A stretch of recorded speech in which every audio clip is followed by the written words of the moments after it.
could you give us a bit of your background and how the BitSummit got started? Okay. So I've been in Japan for 20 years. I was an ALT. I was a English conversation school teacher. Okay. And I did a lot of freelancing on the side. That's why I came to Japan.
Could you give us a bit of your background and how the BitSummit got started? Okay. So I've been in Japan for 20 years. I was an ALT. I was a English conversation school teacher. Okay. And I did a lot of freelancing on the side. That's why I came to Japan. I wanted to be a journalist, and I felt like it's easier for me to make a name for myself as a bilingual journalist here than to try to do it overseas. So I came here, made some connections, got into the industry, and eventually ended up at Q Games, which is based here in Kyoto. And Dylan. with Dylan, and I worked with James Milkey. So the three of us who were on the stage, you know, we were all part of this in the beginning. Milky was between projects. We had just shipped Pixel Junk 4 AM, and he was like, hey, let's do something different. And that's where BitSummit is from. We thought, like, we need a better way to draw more attention to Japanese indies. Because everybody was very much separate, you know, doing their own thing. But there was a lot of small teams going around, and Japan has a very active doujin culture, you know, like culture where you make your own stuff and, you know, like manga or whatnot. But indie games wasn't really well known, so we felt like this is a good chance, and it's just grown. Like the first event was like 200 people, and the next one was like 2,000, and you know, like last year we had like 23,000, and this year maybe 30. Wow. Yeah, it did seem like a big event. There was 2 floors. Yeah. Amazing. Our first year with 2 floors. We started the business day last year, I think, or 2 years ago, and that's been really, really popular. We're actually technically 3 floors because there's a whole business matching area downstairs, right? And we do just as much business as like, you know, meetings as TGS apparently. That's what Meet the Match told us. Wow. So yeah, it's a great place to do all of those things. You know, B2B, B2C. Yeah. This area seems to be also like a kind of cultural hub, Kyoto. It seems to be very stimulating. Is there a particular reason why it was here? I mean, Kyoto does have a kind of rich creators culture, you know. Nintendo was here. They started off as like a trading card company, you know. There's a lot of small boutique creators for like bespoke things like kimono or you know, yukata or, you know. So you can even see that here, there's a museum downstairs. They really value this part of the culture, and they protect the city. You know, like the city is very protective of that. So it felt natural to be here. And everybody goes to Tokyo for Tokyo Game Show. Yeah. And I love Osaka, but us doing the event in Osaka when we were based here just didn't seem, you know, right. So yeah, the companies that all put this on were all, except for my company, I'm based in Tokyo. Everybody else is here in Kyoto. Yeah. So one of the things, it's gotten bigger, and in spite of the size, it still feels like a small and intimate event. And it's you know, in situations that do get bigger, maybe games can get overlooked or developers can kind of get overlooked, but that doesn't seem to be the case. So how do you intend to preserve that kind of going into the future, or what are the plans in general, I guess, for moving into the future? We usually select about 100 games for the special exhibition, people who submit their games, and we keep that cost very, very low for developers. We provide them with you know, monitor, you know, PR, like everything we can do for them. You know, we try to get them on a stage, we try to get them on a stream. Yeah. You know, we try to get like really famous influencers to play the games. And so I think as long as we focus on providing a good experience for those 100 selected developers, these sponsors, they come in and they support all this. You know, they want to be a part of it. And so and I don't want to get any bigger than this right now. Like if you would talk to me like 2 years ago and they said, yeah, let's do 2 floors, I would be like, no, I don't know. So I'm very conservative about how the show grows. So next year we'll have 2 floors again. We didn't even use all of this floor this year. We had some space in the back. So there's more room to grow there as well, but you know, I want it to stay focused on the indies that are here and making connections between people. And I think as long as we keep that in our hearts, then the show is not going to change much. Well, sadly, as they're taking down the sign, it's a sign for us to. Oh God, that was a dad joke. But we gotta go. This is the sign. It is a sign. Thank you so much, Sean. Thank you so much for helping. We really appreciate it. We love you having you here. Please come back. Yeah, we'll be back for sure. So the Wilmer Murmur is, we're here at BitSummit, and the Mix is here at BitSummit, and we just put on a fantastic show. And for folks who want to see some great games from BitSummit, they should go to Media Indie Exchange on Twitch or Media Indie Exchange on YouTube. You could catch the highlights and the archived. The whole stream, actually. Yes. So we did 7 hours, I think, on Friday, and then probably another 7 hours on Saturday. We had a lot of games. It was a lot of games. So many games. About 50 games, probably. 50? Something like that. It was a lot. It was a lot. It was like half the games that were at BitSummit. So this is a very comprehensive look. We're a little tired. Yeah, falling out right now. But also, we're going to have them edited, so they'll be compartmentalized. And you'll see all the other folks who helped to host as well. Yes. Alex there was the whole time holding it down. We also had, we're showing 3 games on the first floor. So it was a very engaging BitSummit. You had Rugrats. What were you? We had Rugrats, which is the game that we're producing and publishing. We had Jay and Silent Bob Chronic Blunt Punch. And we had our friends game Arranger there, which was quite amazing. We had a really cool booth. So actually, maybe just give a little bit of background on the Mix and the history of the Mix. Oh my God. Yeah, so the Mix started in 2012. I'm a game developer and producer, and because I was working on a game, decided to start a company that would help us get marketing, visibility, press, and then get business relations with first party. So we started this event out of the accelerator at IGN. We had a bunch of awesome developers come through, very grassroots, didn't know it was going to be a thing. All the press came, all the publishers came, a lot of developers and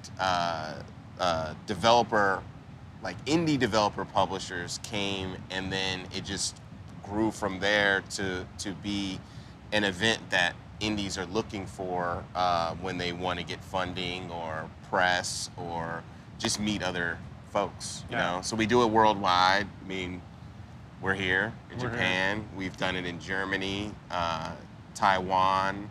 I'm just trying to think of all the places. GDC, obviously. GDC is the first place, so that's our big one. Yeah. PAX. What was E3, now kind of the summer of gaming. We do that in LA. We just had one at the Grammy Museum, on the rooftop of the Grammy Museum. Had 60 games there, and everybody came. So we do a lot of partnerships with like folks like Epic, PlayStation, Xbox, Nintendo. We help developers get dev kits, publishing deals, financing, and we just also help produce games and stuff. So yeah, it's amazing, and you should check out the channel. There's so many good events, so many good games up there, and there will be more to come, and it'll grow into the future. More stuff. Yeah, but tons of stuff. For now, some exclusive interviews. Check them out. Gonna be hot. Yeah. So I'm here with Dylan from Q Games. Thank you very much for your time. I understand you're very busy. Yes, it's a busy week. Yeah, with BitSummit, obviously.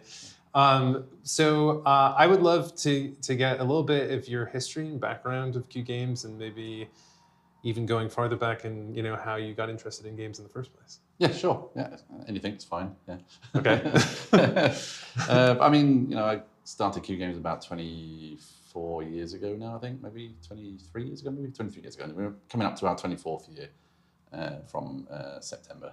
Okay. And we've been very busy just making all kinds of games. We tend to aim for like different genres or different styles of game because growing up in the 80s in the UK, we had these 8-bit computers called Sinclair Spectrums, and every single game was different on those things. So we just try and you grab a whole. You'd have a tape and it'd be full of different games, and you just play each one, and everyone would be very different. So I've always grown up like playing games, and when I choose a game, I'll pick a game that is very different to other games. I won't keep playing the same genre. Or I won't keep playing, say, like racing games. I won't just stick to racing games.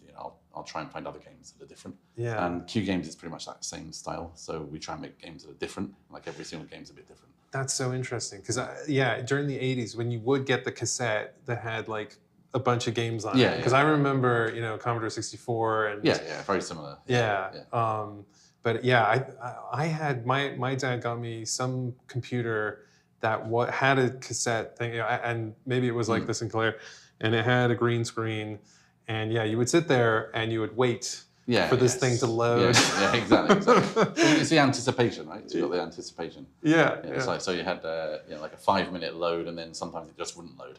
Yeah, and you had an instruction that was like fast forward to this time on the cassette. Yes. Right. Yeah. So that if you had a cassette which had lots of games on it, they'd all be marked off with the time. Yeah. And so you have to go to a particular spot if you want one particular game. Yeah. And there were some games that would even have separate parts of the game would load because they had less memory. Yeah. So that you'd have to sometimes you'd have to skip forward and go to a certain point if you want to load up level 3, for example.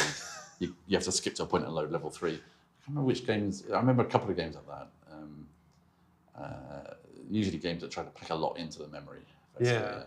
So I mean, you're talking about like coming from an era where games, if you were interested in games at all, you were interested in all the games. Yes. Right. And obviously there were ones that you preferred more than others, right? There would be the games that you would like keep going back and playing. Yeah. For you, what were the ones that you genre or? Yeah, there wasn't really a genre, but there was I would say games that excited me were ones which had some sort of technical something like a bit of magic, like something we hadn't seen before. Whether that was like an isometric game, which was quite new at the time, or whether it was actually 3D. There were 3D games in the 80s, or just something that's just interesting about the gameplay in some way. And maybe the main characters are very large. There are a few games like that. Where suddenly one studio in the UK just started making games with very large main characters, which is quite, at the time, was technically quite clever, I suppose. So I go. I mean, a lot of the games I play, and some simple ones. There'd be like a game called Bugaboo the Flea, which is made, I think, in Spain actually, and one of the first international games I played, I suppose. But it was basically you just jump around the cavern, avoiding a giant dragon, but it used kind of weird ballistic controls. So you can't just jump like in, say, Mario. You actually have to kind of like launch yourself and then rely on the ballistic controls to like take you where you want to go. Oh, wow. And hope you don't hit the dragon while you're doing that kind of thing. So it's kind of like almost physics, or like very very early form of physics. Very early form, not particularly good, but like but it was the game itself was very good, but the physics were just very simple. But it was I suppose my first experience of a game with any kind of physics. I think probably that game. Oh wow. Yeah. Okay. So you were attracted to games that were kind of unique and different in some way. Did you how did you get then into sort of make the leap into actually making games? Yeah, that was when I was very young. So I was probably about 10, I think, and I kind of always had an interest. They always at the time, no one had like a games machine or a computer at that time, but just like little by little you'd hear like just one person like getting one, or one person's dad got one for some reason or other, and stuff like this. And I had a friend whose dad was into synthesizers, like in it's probably like 1980 or so, maybe 1981 maybe, and he was really into synthesizers, and I was about 9 or 10. And he got a ZX81. It's one of the very earliest Sinclair machines, and you buy it in kit form. You have to build it yourself, like with soldering iron and everything. Oh, and he got this, and the reason he got it was because there was an interface for it, which gave like a drum, like a digital drum unit that you could plug in, and you could play drum sounds. And he really wanted to play with that. But he didn't realize how complicated it was. So he built the machine because he was a bit of an electronics whiz kind of guy. And then he bought the interface, which is pretty cheap at the time, and plugged it all together. And then didn't do anything because someone had to program it. And there's no programming. No one to program. No one.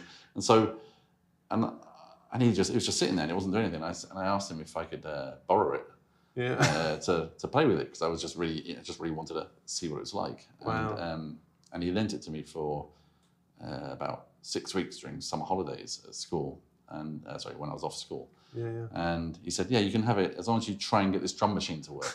Get that working. I don't know. So I was just like, I'll do that. And so I got like a free, not free, but like I got this computer for like 6 weeks. Amazing. And during those 6 weeks, in those days, the manual for those things would actually give you like lessons in how to program, because they'd all be in the manual. And I just read that and I started inputting things from that and trying to get things to work. And then finally, and after about 6 weeks, I tried all kinds of things on it and never got the drum machine to work, ever. I don't even know how.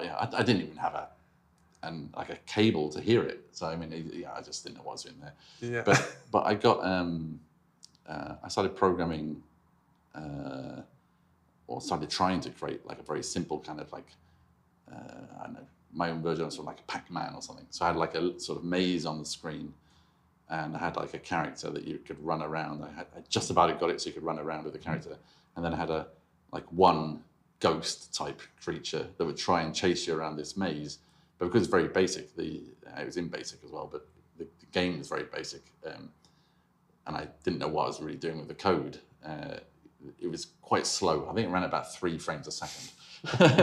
But it was fun though, and it kind of got me hooked to it, the whole process.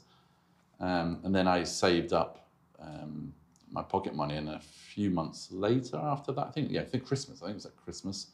I got myself a second-hand ZX81, and then started really sort of getting into it. Wow. So that was like the start. So It just got me into it. You were still 10 years old, something like that. Yeah, about 10. But I think, yeah. So I mean, I was still in like end of primary school, I suppose, in the UK. So yeah. So like the last year or so. Amazing. And so then, for the rest of the time you were at school, you were programming and kind of teaching yourself how to. Yeah. So one thing was I got because BASIC was so slow. I mean, the Pac-Man game was like running at 3 FPS. Yeah. But I thought, I didn't know what I didn't really know much about any of it because I was self-taught. But when I was programming, like maybe in a magazine or something, there was mentions of things called like machine code or assembly and stuff like this. Assembly language. I was like, well, I don't know what that is, but apparently it makes things go faster. Yeah. And so I went and bought, for my ZX81, I bought like something which is called like ZX, I think it's called ZX Assembler or something like that. And I thought, oh, this is just going to slot in and just make all my stuff run faster. But it was actually just something that lets you write machine code. Yeah. It doesn't actually do anything, doesn't actually speed anything up automatically, which is what I was hoping. Yeah. And so I ended up, because I bought that, and I spent, I don't know, £8 on it. So it was, for me, it was a lot of money. Yeah. I had to teach myself like to use it, because otherwise I felt like I was duped in some way. Yeah, it's a waste. So then I had to start learning machine code to try and get this going. And I got a couple of little loops in machine code running and stuff, and got that going. And so so from that point onwards, I also got hooked to like the lower level stuff, and like also, I don't know, the kind of, I got a sense of like an advantage you get from technology. Yeah. So, and especially technology that no one else is really touching yet. And I think that was what was interesting to me. So, and it's what I always ended up getting excited by later on as well in my career. So anything that's kind of new that no one's really used yet, I'm kind of interested in finding a way to use it, use that technology, like whether it's like graphics technology or controller or a new machine, a new like maybe some tech in the PS4 or PS5 or whatever. Yeah. It'll be something I'll look for and try and use that. Yeah. Because that was like the addictive part really of the programming when I was a kid. So after your school, did you go to university and study this kind of thing? Or? Didn't go to university, so okay. I went to. I started doing so in the UK we have I don't know if we still have them, but A levels, which is what you kind of aim for to go to university. And so I was on the course at the end of my sort of like high school years to kind of go. I started doing the A level courses. Yeah. And I was like doing like double math and physics and kind of high level stuff and enjoying it. But at home I was just like programming, just doing nothing but programming. And making games or demos or little things for at that time I had an Amiga, a Commodore Amiga, and I was like knocking up little tech demos on that. And then at one point I thought, I want to try to do some 3D on the Amiga, and I asked my math teacher at the time whether, how I said I've got these like points and I want to rotate them and I want to project them onto the screen, and like how do I do this? And the teacher was like, I don't know. And at that point I was like, that's not good. This isn't a good sign. So I thought, well, how can I, I could go to university and just kind of get lost in that system and not really learn what I want to learn. Yeah. Or I can do it the old school way, which is kind of almost like, what's the word? Like when, an apprenticeship, I suppose. But it wasn't an apprenticeship, but it's like similar to that kind of thought process where you go to the company or a company that is already specializing in what you want to do, and then you kind of work there and learn, all the details. And that's what I did. So I applied for a job at a company called Argonaut Software in London, who at the time were like the cutting edge of 3D games, right? So they released like 3D games, like hit titles on like the Amiga and all the 8-bit machines and Atari ST and stuff like this. And they made a game called Star Glider, which is very big, and then another game called Star Glider 2. and in general, they were kind of known as being like the studio or the games company for 3D, right? Okay. You know, like the big one. And Yeah. and I played it. I didn't, and at the time I imagined them being this big company, but they were tiny. And how did you find out? Because it's you know, people will think about this and be like, oh, you must have just looked that up on the internet. Right, yeah. So you must have been reading magazines and being kind of. Is that how you found out about it? Yeah. So there was a I think it was a weekly, because it's called Personal Computing Weekly, I think. Okay. And there's like this weekly sort of magazine, and at the back they had a lot of ads. Okay. For like jobs, in the games industry, just regular ads. And one of them I spotted was for Argonaut. I thought that's a good chance. I was still at school, and I thought that's actually, you know, everything clicked together. And I thought, okay, I'm going to apply there and see what happens. Was that a sort of big surprise to see jobs in the games industry? At one point, did you notice like, oh, you can get a job doing this sort of thing? Yeah, it was probably. I kind of always. Knew about the industry. I'd always tried to send games off to companies. Oh, really? To get published. So I had these little demos on the Spectrum. I sent them off to a number of the big sort of publishers at the time in the UK. There was a company called like Gremlin Graphics, and of course, Ultimate, which are the people who ended up being Rare. They changed their name to Rare, and they became Rare, and then Rare's story. Yeah. And there was a couple of others. I can't remember offhand. Mastertronic, which I can't remember who they became, but they became some other company as well. And then just a couple of things like that, and a couple of places like that. And I would send my little game demos off, and they'd all get rejected. So I've always like somewhere at home I have these like rejection letters. Oh wow! Like saying, sorry, we played your game, Dylan. Didn't think much of it. Bye. But it was just I was still at that time I was still like 15. Or something. This is a bit earlier. And so I kind of stopped doing that. I thought, well, I don't really need to keep sending these off. I'll just keep making games myself. Okay. And just see what happens. But it meant I had a few cool things to show Argonaut when I went for the interview, for the job interview. Yeah. And I showed them sort of some of the cooler stuff I was doing. But most of the stuff at that time was still 2D. And I had this really cool little sort of, this is I don't know if you know the game Turrican, but it's like pre-Turrican.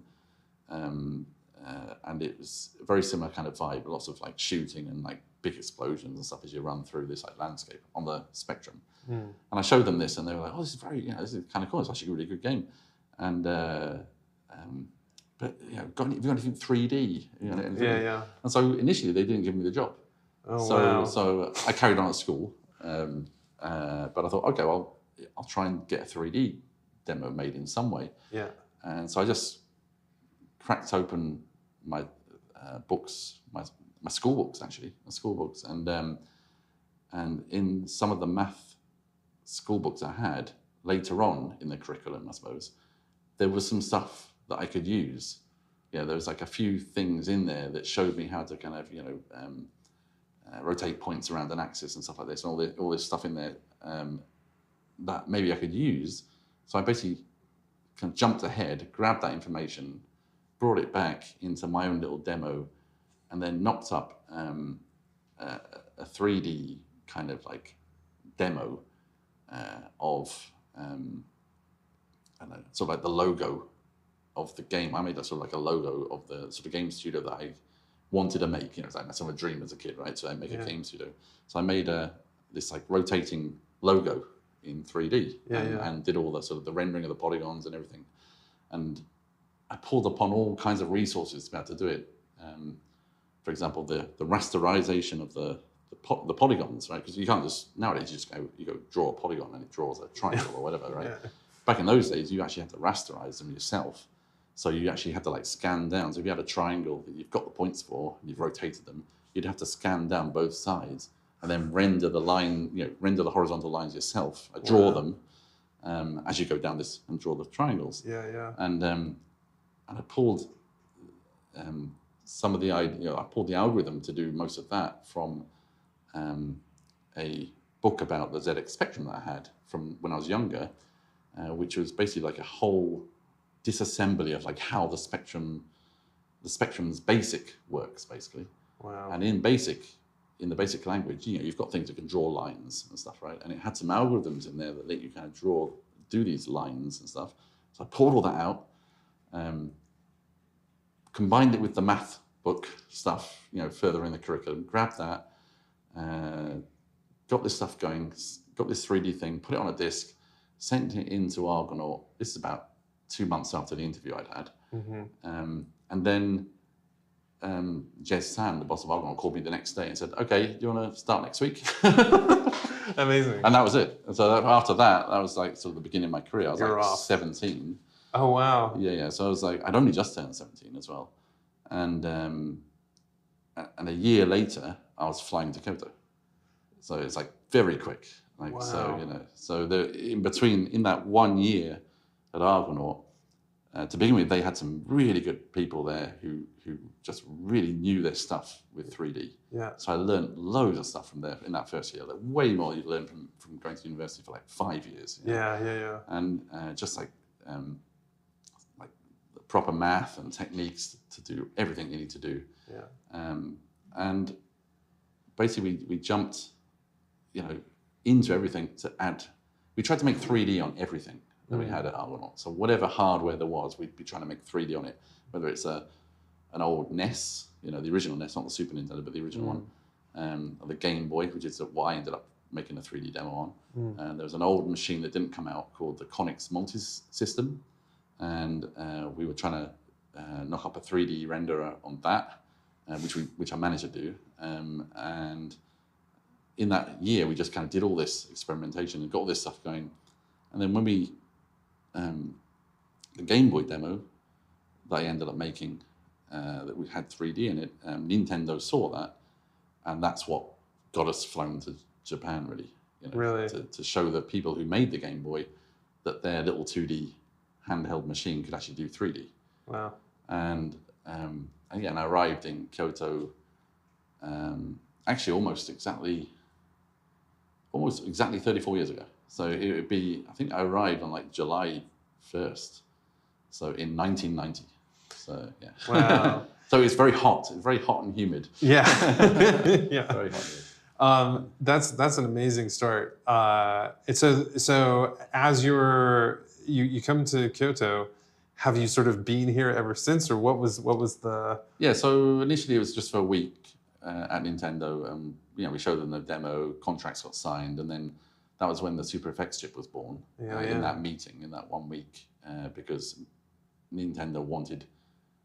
They had a DSP chip in Pilot Wings. Is it Pilot Wings or Pilot's Wings or Pilot's Wing? I don't know. Yeah, I always get confused. But they had a little DSP chip in that. It wasn't launched yet, but they showed us the game before the Super Nintendo and before the game came out, and they showed us that they used it to do some of the calculation, but they had a problem because they had an aircraft in that game, and they had to draw all the angles, for all this 360-degree kind of thing as you fly around. They had to draw all these angles by hand, and Miyamoto was like, is there a way to not have to do this? Because it uses up a lot of ROM space, for all the frames. Yeah. And so Jez San just goes, "Yep, I know a guy, and we can put a chip on the car." He's just like very much in salesman mode. We can do it all. We can get away with it. We can make this work. Yeah. And he got on the phone right from that meeting to a guy called Ben Cheese in the UK, who he was the guy who was, at the time, he was working for the company that did the chips for the Konix Multi-System, which I mentioned earlier, which is like this machine that didn't come out. It was actually quite a cool little games console type thing that was made in Wales, of all places.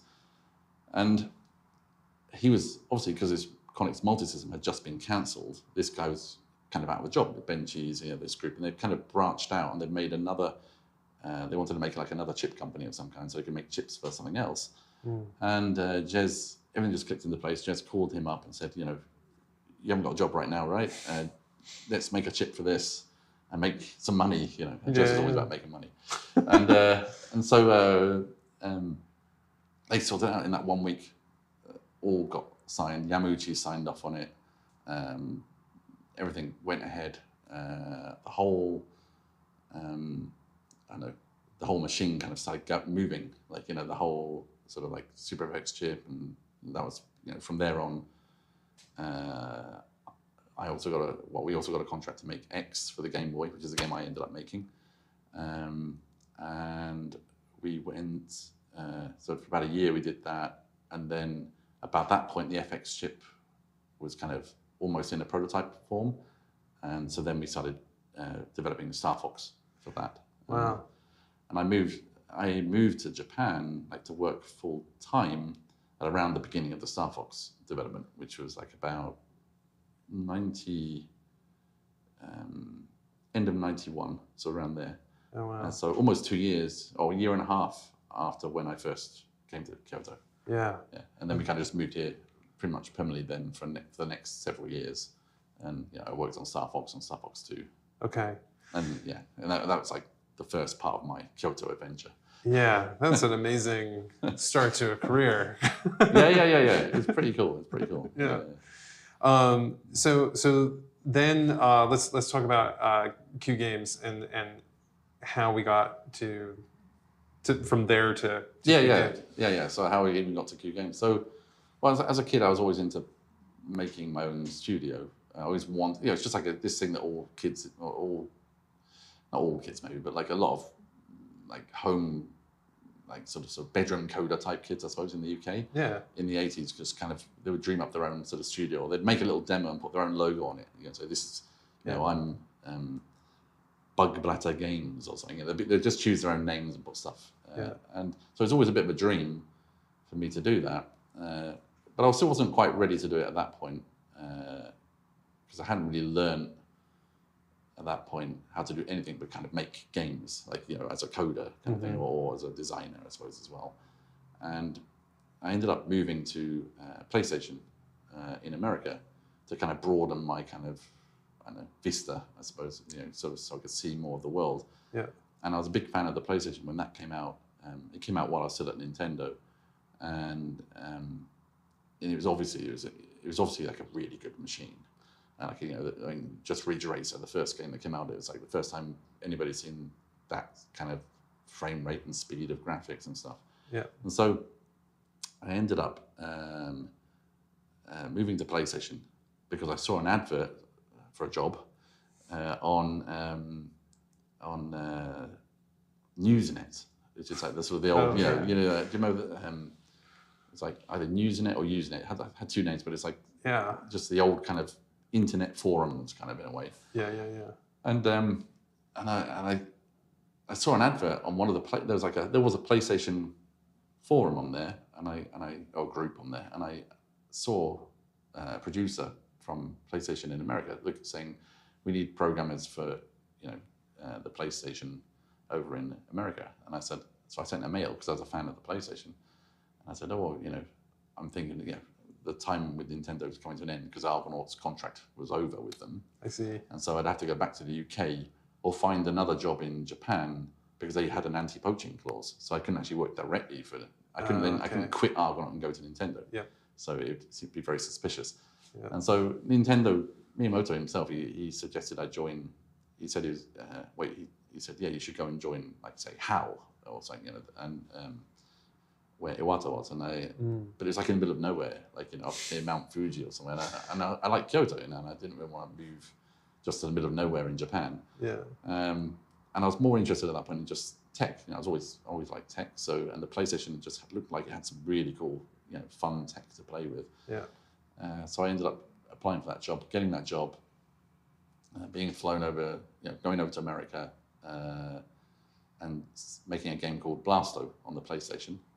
And then while I was at PlayStation, what was really cool about PlayStation is a much more open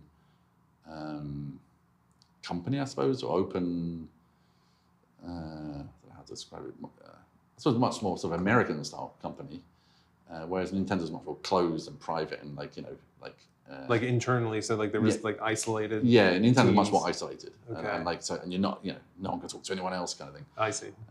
But PlayStation is much more an American, much more open environment, and everybody, and it's still very fledgling because I think I joined and when the PlayStation had only been out in America for like maybe 6 months. Like it hadn't hit, the PlayStation 1 hadn't hit 1 million units in America yet. So I remember us having a party for that like several months after I joined PlayStation. So very early days for PlayStation. So it's a very small group of people really in the company. And it just, everybody's just very friendly and just like, you know, open and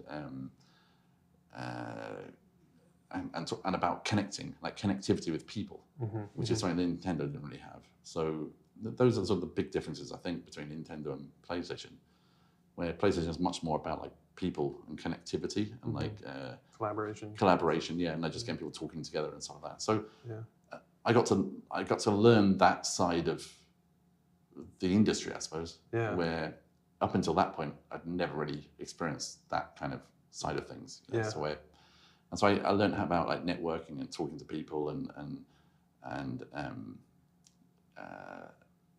like getting things done in that kind of situation. And even now, the people I met back then are still friends, which and sometimes even sometimes if they're still at PlayStation, I'll still even do some business with some of them. Like maybe we'll talk about making games or something, or there'll be something sort of connection there. And I think that's really cool. I think PlayStation really kind of showed me how I could perhaps make a company. They kind of put the seeds of that in my brain a bit. And then I moved back to Japan after 3 years in America, and I worked at PlayStation in Japan, Japan Studios, or at the time it was called something else. They always changed the name. It wasn't Worldwide Studios, it was before Worldwide Studios, so it was like SCEI maybe, I don't know. Right, okay, And I worked there for 3 years and made a game called People Saru 2001, which is like Ape Escape 2001. But at the same time, I was kind of making tech demos and actually doing a lot of technology while I was there. I modified like the compiler to use, in the PS2 there was a co-processor called the VU0, which ran alongside the main CPU, and really no one was utilizing it because it was a little, you had to do it by hand, it was a bit tricky. So I converted the standard compiler that people were using, so we'd actually start to use the co-processor, and it would give you like 10 to 20% more power or more speed, more output, you know, from regular code. You wouldn't actually have to do much extra to kind of get it to do it. And that technology kind of got inherited by other the company in the UK that did the compiler for UK devs as well, called SM Systems. They also took the same technology and put it into their compiler as well. So it all came from me just hacking around, you know. And so I really like technology and like, you know, fiddling around. So now after 3 years there, I just felt the urge to come back and live in Kyoto. And because I wanted to start my own company, if I started it in Tokyo, I'd never probably move it down to Kyoto. You know, so I'll be stuck in Tokyo for the next 20 years or whatever. And really, I just wanted to live in Kyoto at that point. So I thought, okay, if I'm going to do it, I should do it all in one go. So I moved down and set up Q Games, just jumped off the cliff and did it. That must have been quite, like, you know, it's obviously a completely different set of responsibilities from what you had done before. And you know, in a, it would seem probably a very stark way, because you're getting deep into the code, very focused on some problems, and then suddenly having to look at very big picture issues, managing people. For you, what were the kind of main issues in making that jump? The main issue, I think, was making sure everybody gets paid. Because, you know, suddenly, you know, you don't have the big daddy behind you, like, you know, the big corporate company. And so the first few years were very much about learning how to get contracts signed, I suppose, is in a way. And that's not a skill you can learn without actually trying to do it, really. Because, you know, you don't have any safety net or anything, so you just have to kind of go for it. And I learned how to balance things. So rather than put all your eggs in one basket, you know, you really do have to have, you need to have, this is the best advice for any game studio really, is you need to have something that gives you constant income. Something. You need to have some project or some contract that can give you constant income, because then even if you make a game and it doesn't sell, you can still work with the constant income that you have, right? In some way, there's still some way to like use that. And the other thing is to always build up a runway. So you always have like, as many months or even years as possible of runway of money. Because I'm not really driven by money like at all. Yeah. So, but it is a hard lesson. Yeah, it's a hard lesson. So, I mean, I could probably, if I just concentrate on money only, there's probably ways, without thinking about the actual work and the quality of the work. Yeah. There's probably ways to make get a lot more money, but we wouldn't have such a rich portfolio, and just interesting projects that we've done over the years. We wouldn't have. There are probably all kinds of things that wouldn't have happened. Like people we wouldn't have been able to like collaborate with, or if we'd have taken those choices. Yep. So I've always chosen like the more interesting, to me, kind of path. Through things.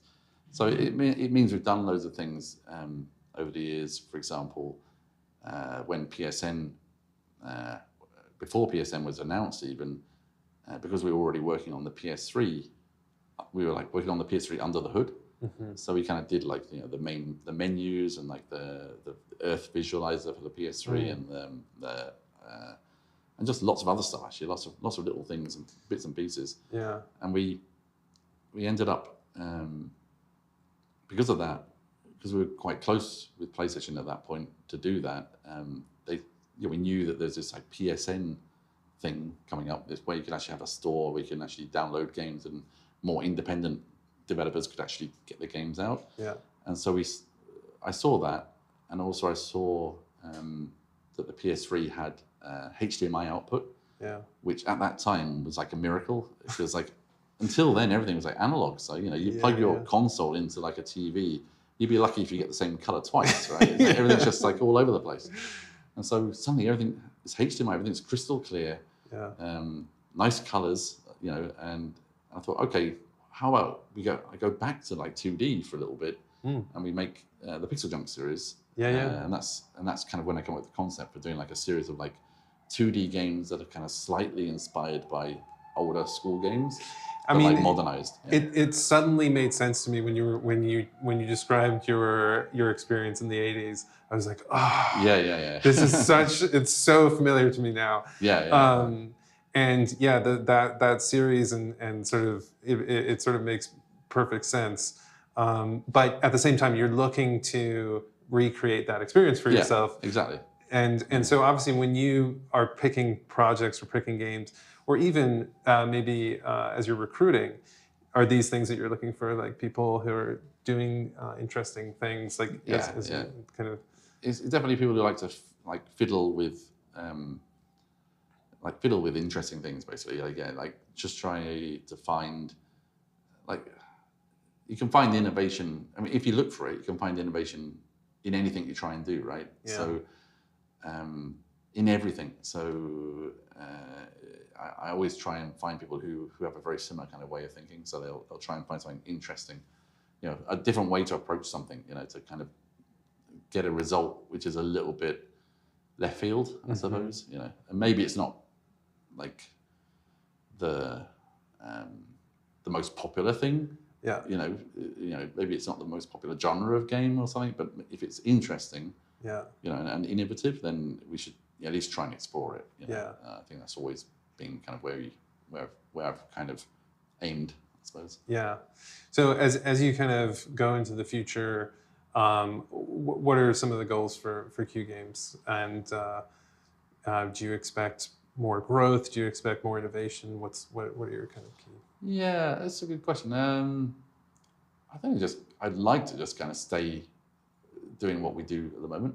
So maybe with a bit more, freedom. If obviously we want to make games that do resonate with people. And we've got that. All you need is help. Is a game that just resonates immediately. One thing also I have to mention is that the games we make are very kind of family friendly mostly. Even if I think we made like one horror game and it was like a parody. So it's like Dead Hungry for like VR, and it's like it's basically a parody. It's not very it's not very horrific at all. Yeah. It's just like a joke kind of thing with some joke zombies and stuff like that. Yeah. And that's about it. And then, so we I think in the future as well, I think at least at the moment, we'll probably stick with that kind of almost like a Nintendo-like approach, and try and go for our own style, in every game. Yeah. And then, maybe we can do something like the Tomorrow Children again at some point as well. Or there's a game we released on Stadia called Pixel Junk Raiders, which was actually quite a cool game, but like no one got to play it because it was on Stadia, so like no one, it got very little playtime, and we had to kind of rush it at the end because schedules got a bit tight, and we kind of slotted in some bits of gameplay we didn't really want to put in, but we had to finish the game, so we wanted to have it, at least a complete game, and so I wouldn't mind kind of like going back to that as well and kind of reworking it a bit and kind of working out a way to kind of get that out in some way. I haven't decided yet, but it's like a sort of personal like pet project for me to kind of fiddle around with that. So I'm actually programming a little bit to kind of get that to work. But in general, we tend to go in the direction of things we find interesting at the time, and we'll do lots of prototypes internally. Which don't see the light of day. And every now and then one will just kind of hit really well, which is actually what happened with All You Need Is Help. So for that game, we did like a game jam for a week. And we had several games out of that game jam, several little demos. And this one was the one that was clearly on the top. That like everyone just said, this is just great. It's just great fun. Everybody loves it. It's funny to play. It's enjoyable. It's got everything it needs. So we just we went ahead with that. So so that's probably what we'll do in the future as well. We'll try and find these little fun, unique types of gameplay, and then try and expand that into like a bigger game. Yeah. And it can be any size. So at Q Games, will sometimes go a bit bigger and sometimes will go a bit smaller. But we don't really mind. We try not to limit ourselves in that sense. Yeah. So if people want to learn more about Q Games and maybe find out where should they go visit. I'm going to put like a lower third here. So okay, So where should they go, and how should they maybe find you if they want to follow you? So I'm on Twitter as my full name, just Dylan Cuthbert on Twitter, and qgames.com for any information for us, of course, and also we have.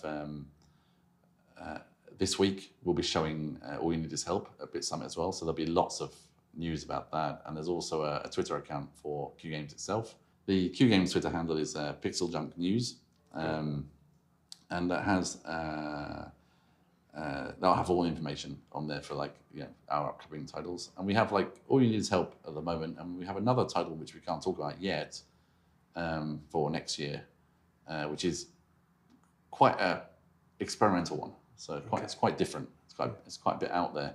So hopefully people will be quite excited about that when we can announce it. So, awesome. Yeah. Fortunately, we can't announce it yet. So. Yeah. Well, I think a lot of the games you've made have been within that spectrum. Yes. Experimental and looking forward to obviously much more of that into the future. But thank you so much. Yeah. No, it's great. Nice having a chat. Yeah. Great. Great to meet you. Cheers.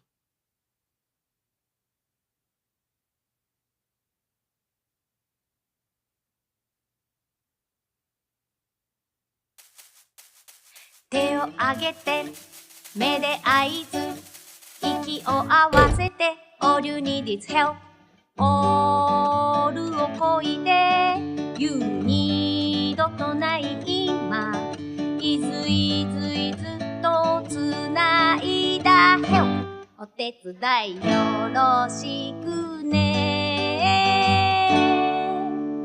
手を上げて目で合図息を合わせて All you need is help All みんなで You need も何度もいずいずいずと遊んで Help わからないことだらけ、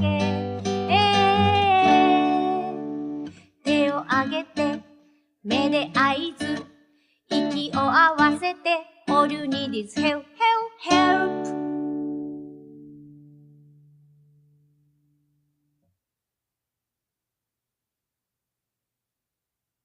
back here at Q Games with Jonathan and Andrew, and we're going to talk about All You Need Is Help, and so which the trailer you would have just seen. So, so you guys are presenting All You Need Is Help here at BitSummit, and so maybe you can talk about what your roles are on the game, and maybe also describe what the game is. Well, for the game, I'm gameplay programmer. I mean, lead programmer. Do gameplay network, and pretty much. And Mr. Oh, I'm the game designer. Game in this designer. project. Yeah. Okay, so I understand that this game came from a. I'm blanking on the word now. A game jam. A game jam. That's right. Is that true? Yes. Yes. Okay, so was this your idea? No. It is Kimo-san, our director's idea, Okay. and both of us were in the original team. Yeah. So the big story is, well, we finished working on another game, and then Dylan was like, okay, it would be cool if we make a game jam. So we had like a lot of teams. So some people were presenting project. Okay, I want to make that. So like gathering people, and we were. I mean, not everyone. I don't think Andrew was, but like most of the team were remote, except Andrew and maybe another person. So we were like the remote team. We were like, Oh wow. oh yeah, and like we're like, oh we're like, I want to make a game based on help because we're like we're the remote team, and like we need to help each other because like we can't go to the office. Then we have little kids at home and stuff. Okay, was this during COVID? Is that why you were remote? Or? Yeah. It was near the end of Near COVID. the end of COVID. Yeah. Oh, okay, yeah. Obviously, this is a 4-player co-op. Can it be played 3-player, 2-player? It can. I mean, ideally you need 4 players. Uh-huh. Right now, you need a minimum of 2 players if you want to play without internet, because and the 2 players needs to control 2 characters each, which I is see. quite hard. Yeah. So I mean, we really recommend playing it online with friends or a quick match. Yeah. Or well, with your friends in local or remote. What's it called? Remote play on Steam, for example. Okay. Yeah, so obviously in the spirit of everything that has happened with COVID, getting people to play together is Yes. obviously a very positive thing that Yes, exactly. I think the original concept was, helping each other. So we were like, okay, and then we like the spirit of like old like Nintendo games, where like 4 people coming at your home and you're just playing on the couch. yeah. Like, having the same spirit originally, but nowadays with online, well, we have to support online. So Yeah. Yeah. And also, like, Jonathan also, Kimo-san, the director of the team, like, both have like children and family in Japan, and one of the ideas, like, we want to make a game that, like, even the children can easily play with their parents or even their grandparents. Yeah. Yeah, it definitely seems very accessible. It's got a beautiful art style, which I think is very kid friendly. Yeah. And I think the design seems easy to kind of pick up.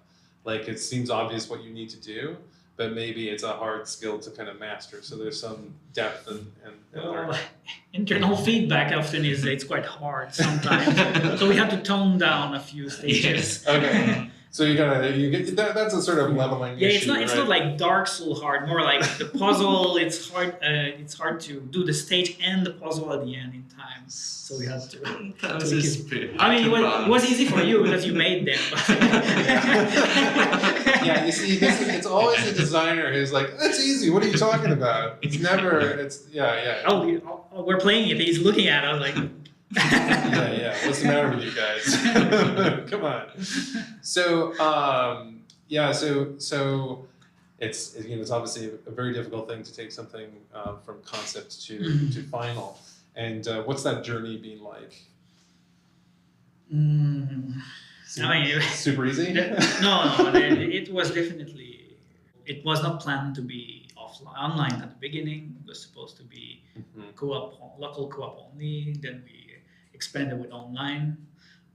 We were like, oh, maybe we should we wanted to mimic a bit like the spirit of Overcooked, but you cannot play. The old one, maybe nowadays you can play online, but it was only local, and it was the goal at the origin. But then we had to rework our way to make it online. Okay.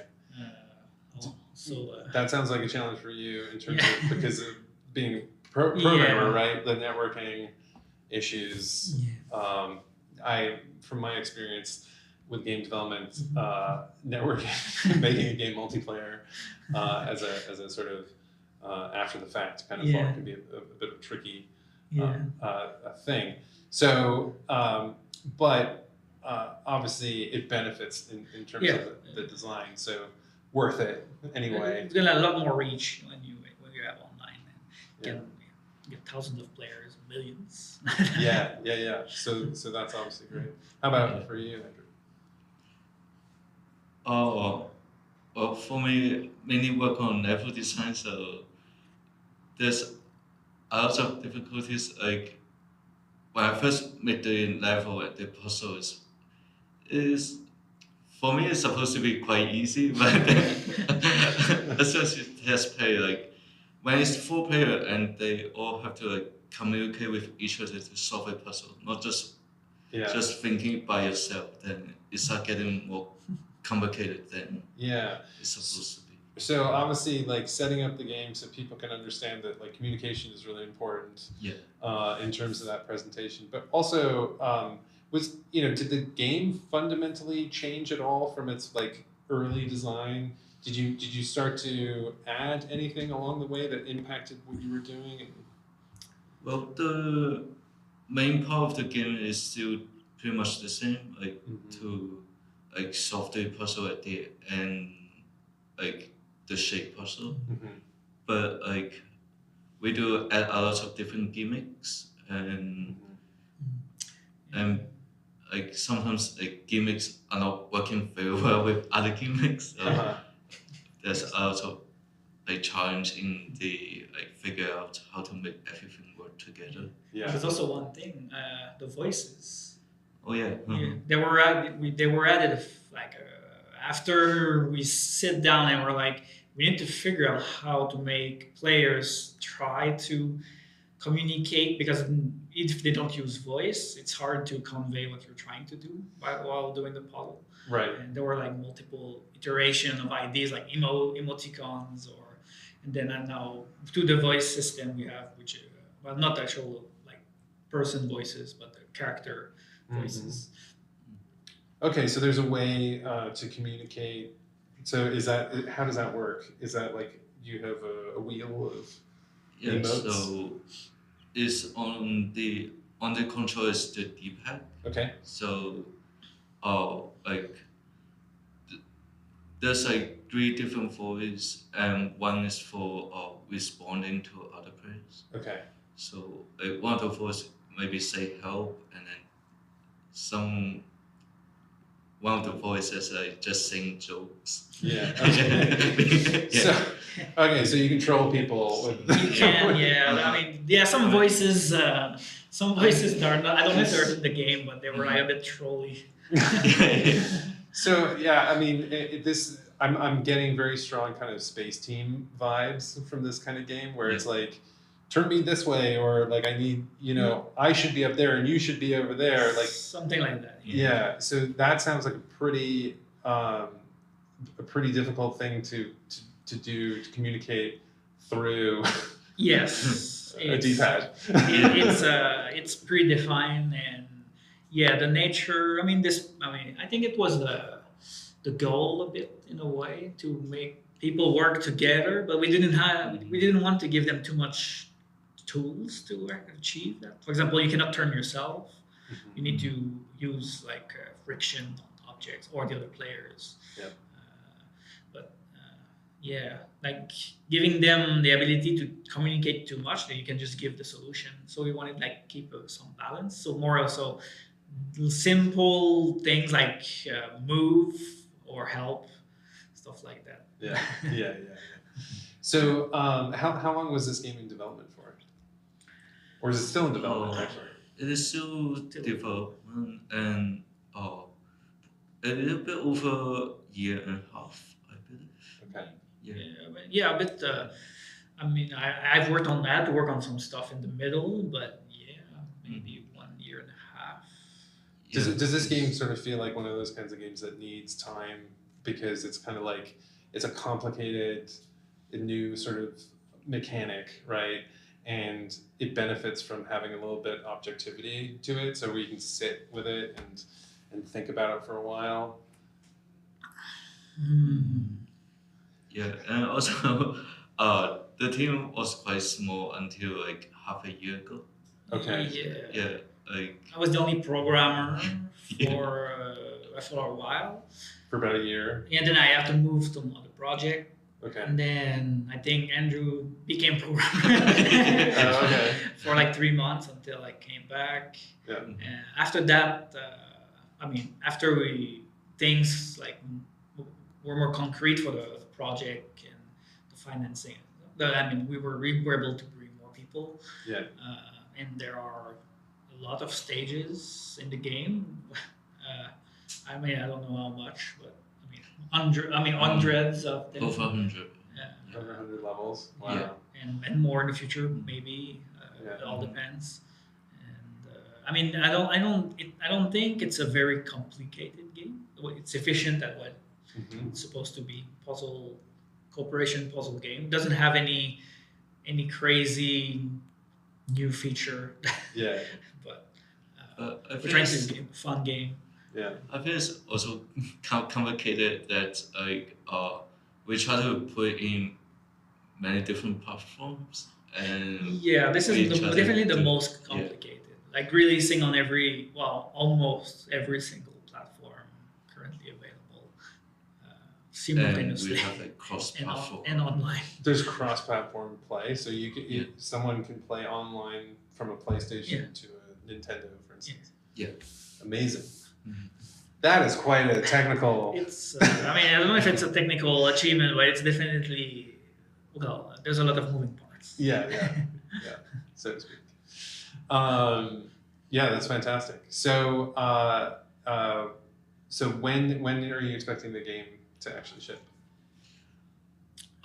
For this year. Fall. Fall. 2024. Okay. That's the plan. So for Christmas, all kids can ask their parents for all you need is help. Yeah, which they absolutely should. Put it on your list, kids. Well, it's cute, so maybe. Yeah, and they can play that game. It sounds like a great game to have at Christmas, so everyone can play together at home with the grandparents, and then they can keep playing after Christmas once they go back and. As long as Grandma has a PlayStation 5, which she should at this point. So it's that sounds like the best possible time. Family game. Yeah. Excellent. Is there anything else that I haven't covered that maybe we should share about the game? It's available for pre-order on most platforms. Not pre-order. Wishes. So we're going to have a lower third here, which is going to have the game information for the game, so that you can wish list on Steam. This looks like a really fun game. Really, really. I'm really just immediately seeing how the blocks kind of are sort of soft and squidgy and kind of have that physicality, that kind of bounce to it. It's a really kind of heartwarming kind of thing. So there's clearly a lot of love that goes into Q games, and so super excited to play it, and so check it out. I'm here with Giles and Mark from Chew High Labs. Thank you so much for chatting and taking the time. Thanks for having us. Yeah. So basically, we're here in Kyoto. I'm here for BitSummit. You guys are here because that's where you live. So I'd love to understand how that sort of came to be, and what exactly Chuhai Labs is. 1989. Where do we start? I mean, it's all the way back. All the way back? Wow. Okay. Well, my mum and my dad. Mm-hmm. we can skip that part. I came to Japan 91, 90, something like that, when I was like 18. Worked for Nintendo for a while. Left Nintendo, started a company working for Nintendo. Okay. And we kind of morphed into basically what we are now. Wow. Okay, that's the short version. That was really brief, bro. That's the short version. So I guess slightly less briefly, what did you do at Nintendo? What were some of the projects? So I worked on Mario 64, Star Fox, 1080 snowboarding, and a few others. Stunt Race FX. Stunt Race FX. It's over there. Wave Race, you made the wave in Wave Race? No, I didn't make the wave in Wave Race. Yeah. But I helped. You worked on Days of Thunder for Game Boy? Oh, Jesus. So and what was your role as a... I was lead programmer, I think. Oh, wow. Most of those things. Wow. Amazing. He's smart. That's incredible. He was not the lead programmer on Mario 64. He just made the face, okay? Just to clarify. The face at the beginning where you kind of... The stretchy thing, yeah. Wow. So, I mean, those games were obviously revolutionary. Like when the Nintendo 64 came out, we those are all very recognizable games. And you were the common thread between them all. Well, common something, I don't know whether it's thread. But yeah, I was there making it. Yeah. So that must have felt like, at the time, obviously very significant what was happening. No. No? Not at all? Not at all.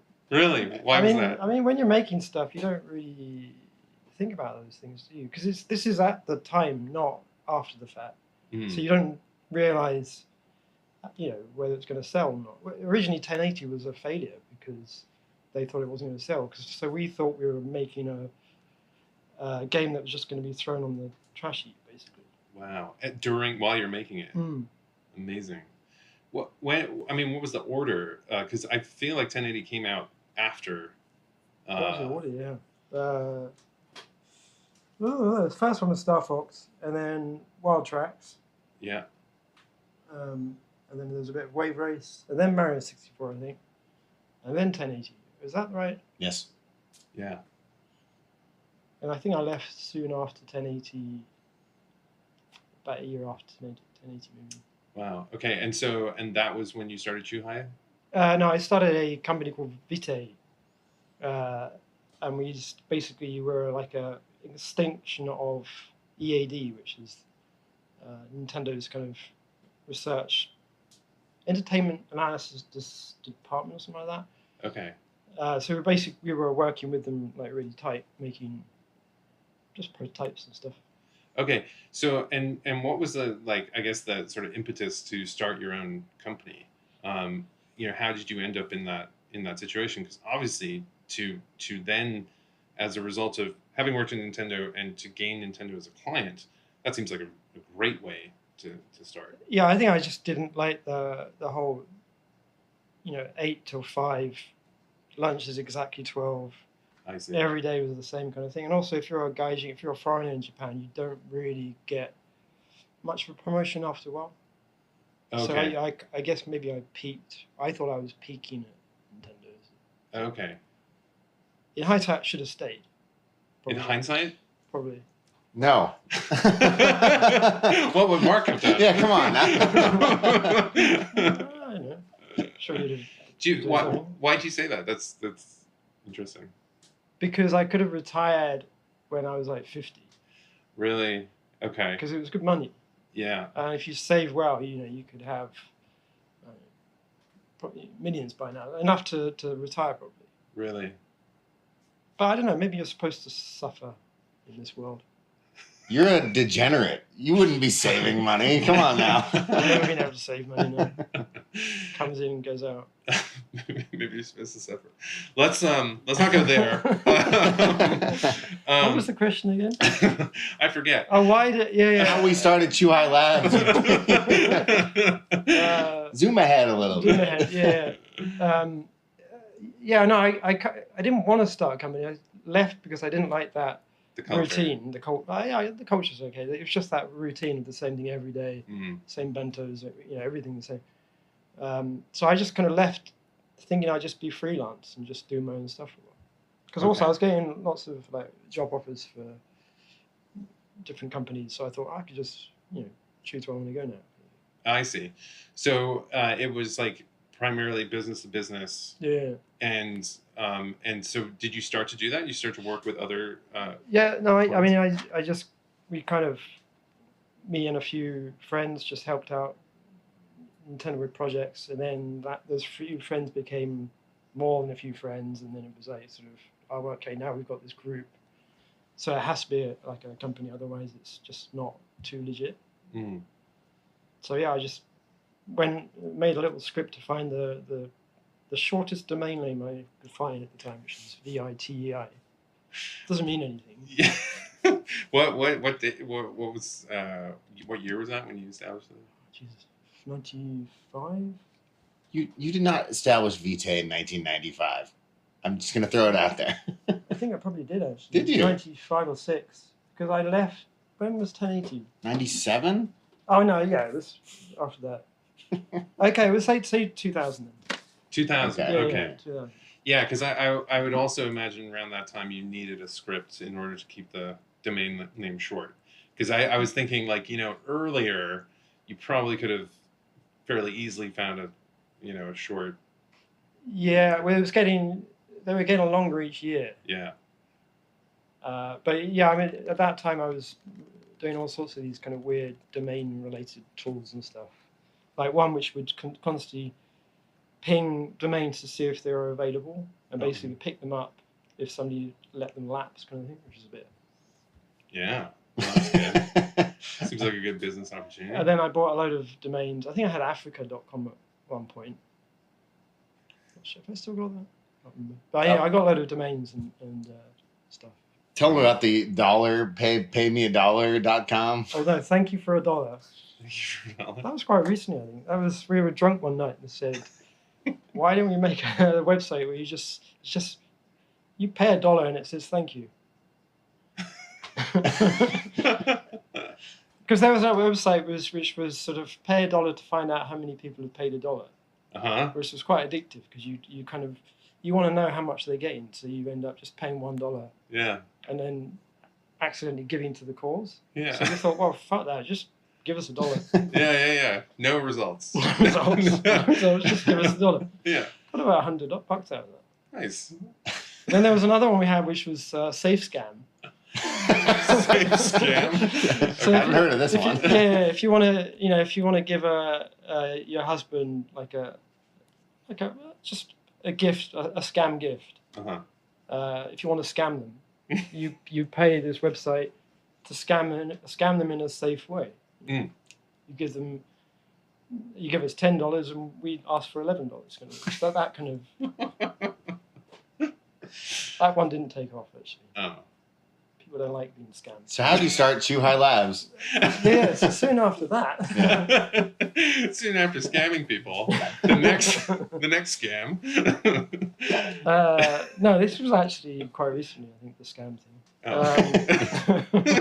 You're pivoting.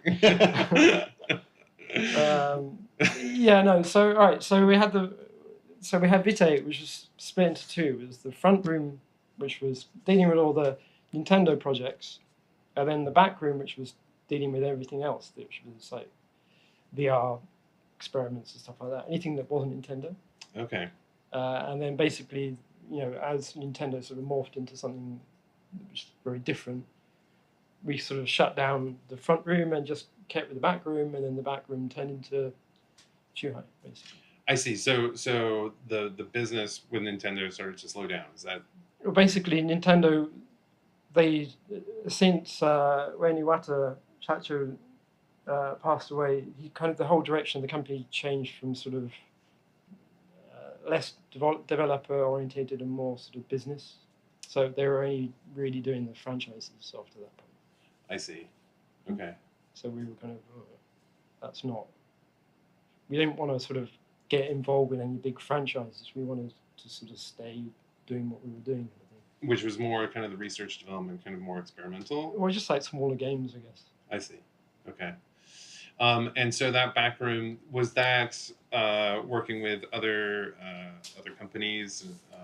Sort of, was that sort of the part of the business that you were growing at that point? Yeah. We had a DK1 Oculus Rift, I think, from Kickstarter, and I really wanted to make a snowboarding game, so I sort of made this prototype snowboarding game on the DK1.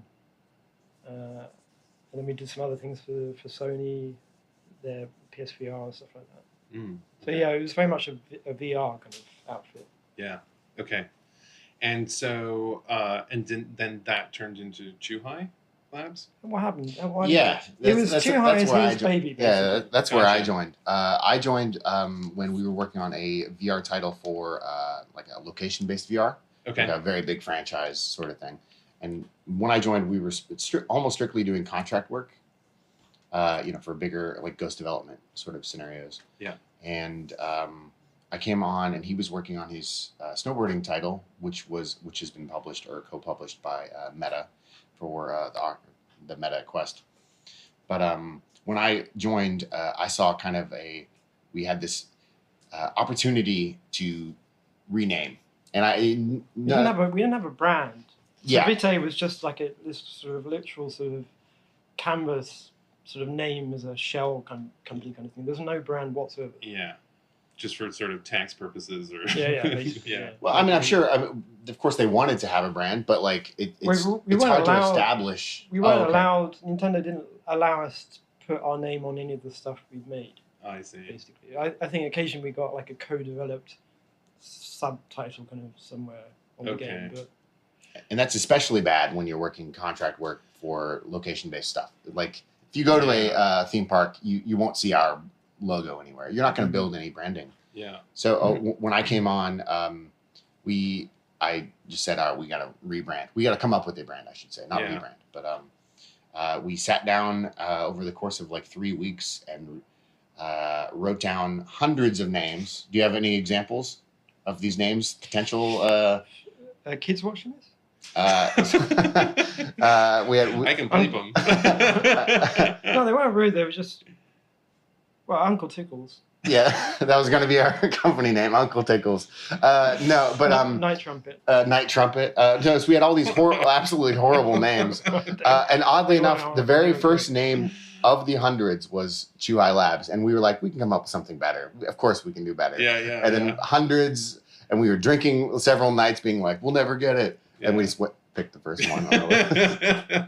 And I think we picked Chuhai Labs because like, while not everybody knows around the world what a Chuhai is, I mean, it's like people are learning what it is, and it's nice to be on the ground floor of something like that. Yeah.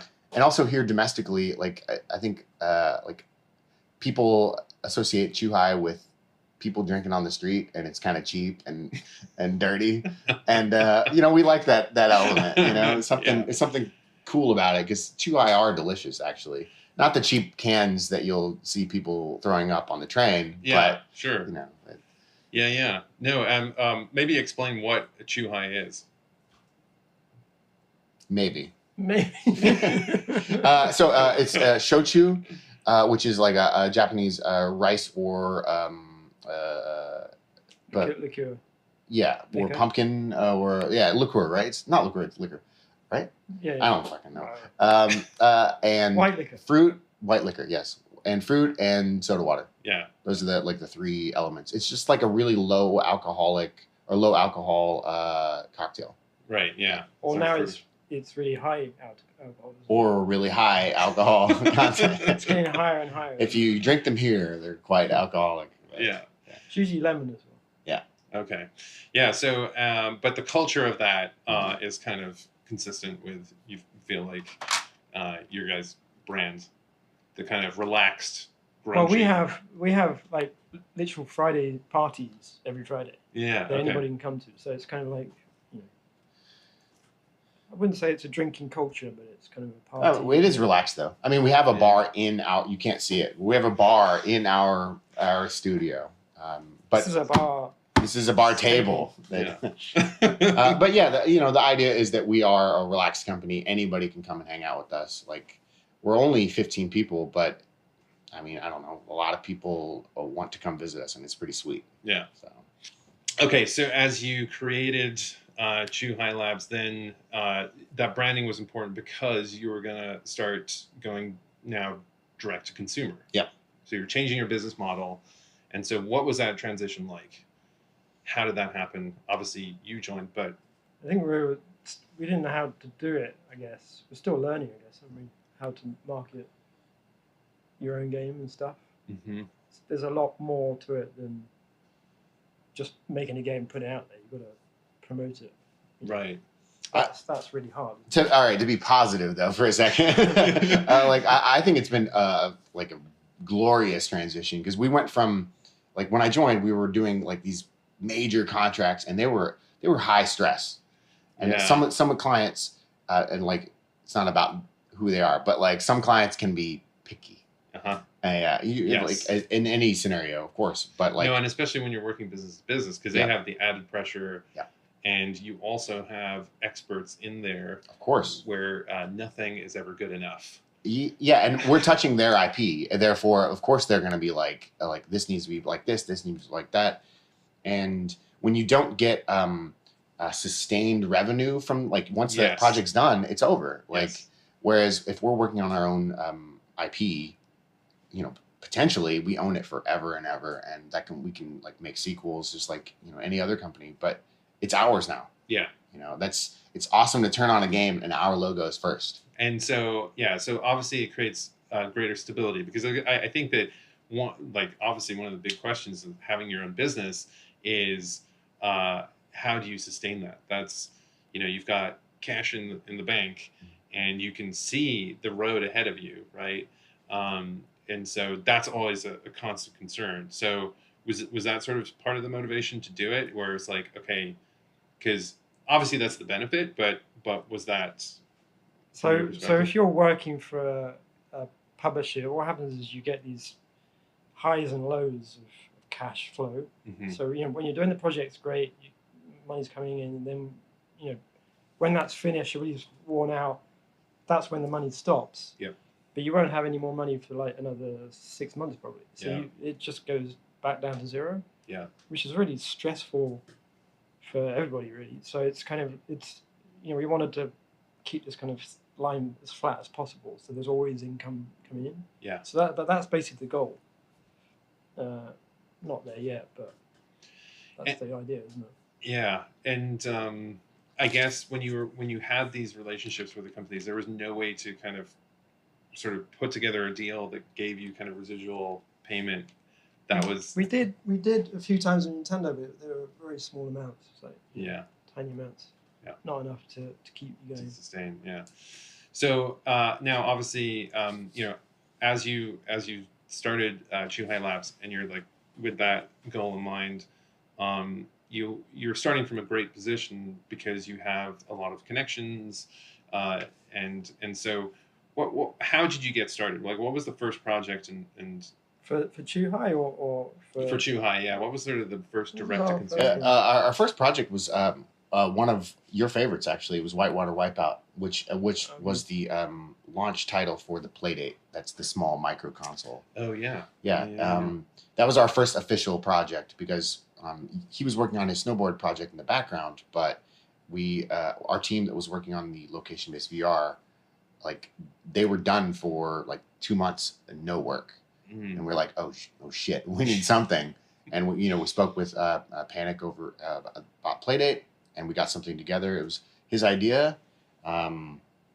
It was actually a pretty great way to start, because we got to go from working on the most high tech to the low techest thing ever. Yeah. Like monochrome, black and white, and all you do is spin the crank. And you're also talking about like two brand new pieces of technology or platforms, right? So you're experimenting with VR, and then also experimenting with this new mobile platform.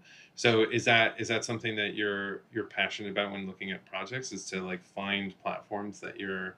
Yeah, I mean, that's for me personally. Yeah, I mean, if I'm not interested in the thing that I'm making it for, or the thing I'm making, then I just kind of lose interest, kind of thing. How then do you sort of evaluate the business potential for that? Because that's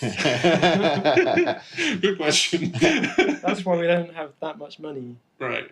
I mean, there are ways of making stuff that is always going to maximize the amount of return, I guess. Yeah. But that's not always the fun thing to do. No, but it's interesting because you say, I think fundamentally it's a terrible idea to do things for money, right? Like, because that's not how it never works out, right? It's much better to do something that you're passionate about and then figure out a way to make money, because then you know that what you're making is good, right? That other people love. But you sort of say that, you know, the goal was to go direct to consumer to take advantage of the money, but then you're then making decisions that are more personal and about like what you care about in terms of technology. Well, I think the idea is if you make something that you find good, then the idea is that there's enough people out there that will also find it good. Yeah. So I don't know, but I mean, some people have more commercial sensibilities than other people. So I guess we have quite a non-commercial sensibility, I think. I'm not a good salesman. We're loaded, all right? We're making tons of. But yeah, I don't know. We don't want to be like a mobile platform just trying to bring in money. No, and I think from a creative standpoint, and you know, we're only on this planet for a limited amount of time. It's a very attractive thing to make things that are more meaningful and kind of worthwhile than trying to sort of make as much money as possible. I do think that it's interesting to look at virtual reality and these other sort of new platforms, because there is also the potential that they do take off. Sure. Right.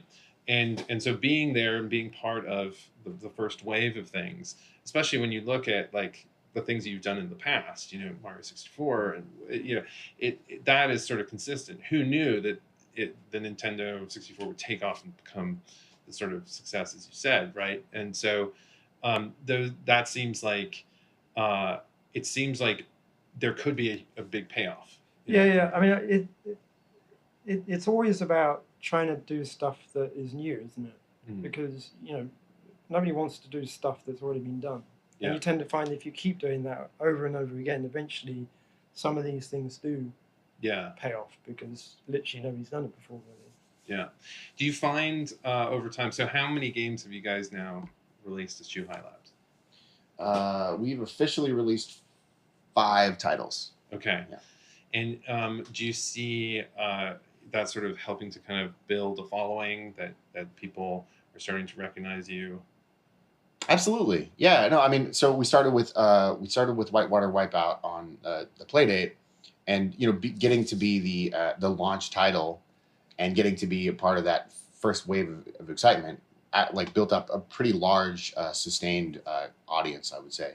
But then our next title was a game called Curse to Golf, which we've worked on tangentially together, as a matter of fact. But that built up a tremendous amount of excitement. Cool. So I think slowly we're building an audience, but like hopefully it's not it's never comes across as tacky, and it never comes across like I don't want the short-term audience. I want I want people to get us. Yeah. You know, and really like either you like us or you don't. I don't give a shit. But hopefully you like us. Yeah. No, I think you know, because there's just so many games in these stores, and it's so impossible to kind of tell. And so branding, I think, is really important, and identifying a certain kind of quality and a certain kind of experience is super, super important. I think one of the goals for Chuhai is that when people see a Chuhai game, they know they're going to get something good. You know, fun, weird, unique. Yeah. Whatever. But it's going to be good, kind of thing. Yeah. And so, you know, I want to talk about so many things, but like one of the things is like recently with everything that's kind of happened in the industry with like COVID, and then obviously this year and last year, I think it's been very difficult to kind of get games financed and find publishers and things like that. Have you done any self-publishing yourself, or is it you've worked with publishers? How do you operate? And Oh, that's a good question. I mean, so we have worked in the case of Krista Golf. We worked with a company called Thunderful. Mm-hmm. In the case of Carve Snowboarding, we worked closely with Meta. But our smaller Playdate games, they were self-funded. I mean, I guess we published them. I don't know, but either way, we took on all the risk. Yeah. And like moving forward, we want to move into self-publishing. Like ultimately, that's our final goal. Yeah. Like, because who doesn't want to be independent? Yes. Like, who wants to say I'm indie and be indie? Yeah. Like fuck all the rules, no bosses. Like take our game or don't. You know? I think like that is our ultimate goal. Yeah, and so obviously then international publishing, being here in Kyoto, is interesting, right? Because you guys are not originally from here, mm-hmm. but it does kind of open up this market to you. So how do you think about then if you're self-publishing, what are the challenges ahead of you for doing that? In Kyoto or in around the world? Because presumably I guess what are your key markets that you're looking? Yeah, it's weird. We make games in Japan, but none of our games are actually targeted for Japan. So it's like, well, why are you here? The reason we're here is because it's quite a nice place to live. Mm. Yeah. Yeah, it's pretty awesome. But yeah, I don't know. I think this year it should be interesting, or next year should be interesting, because the yen's so cheap. If you've got a lot of dollars, if you're an American consumer or publisher or whatever, and you've got lots of dollars, investor, yen is very cheap to buy, so you can invest in Japanese companies quite cheaply. Yeah. That did not answer his question. What was the question? But he's looking for investment. He was talking about the challenges that we'll face if we're trying to be purely independent, and so there's a lot of benefits to living in Japan, as an independent company, because people want to come visit. Publishers want to come to Japan. They want to visit because this is the home of video games.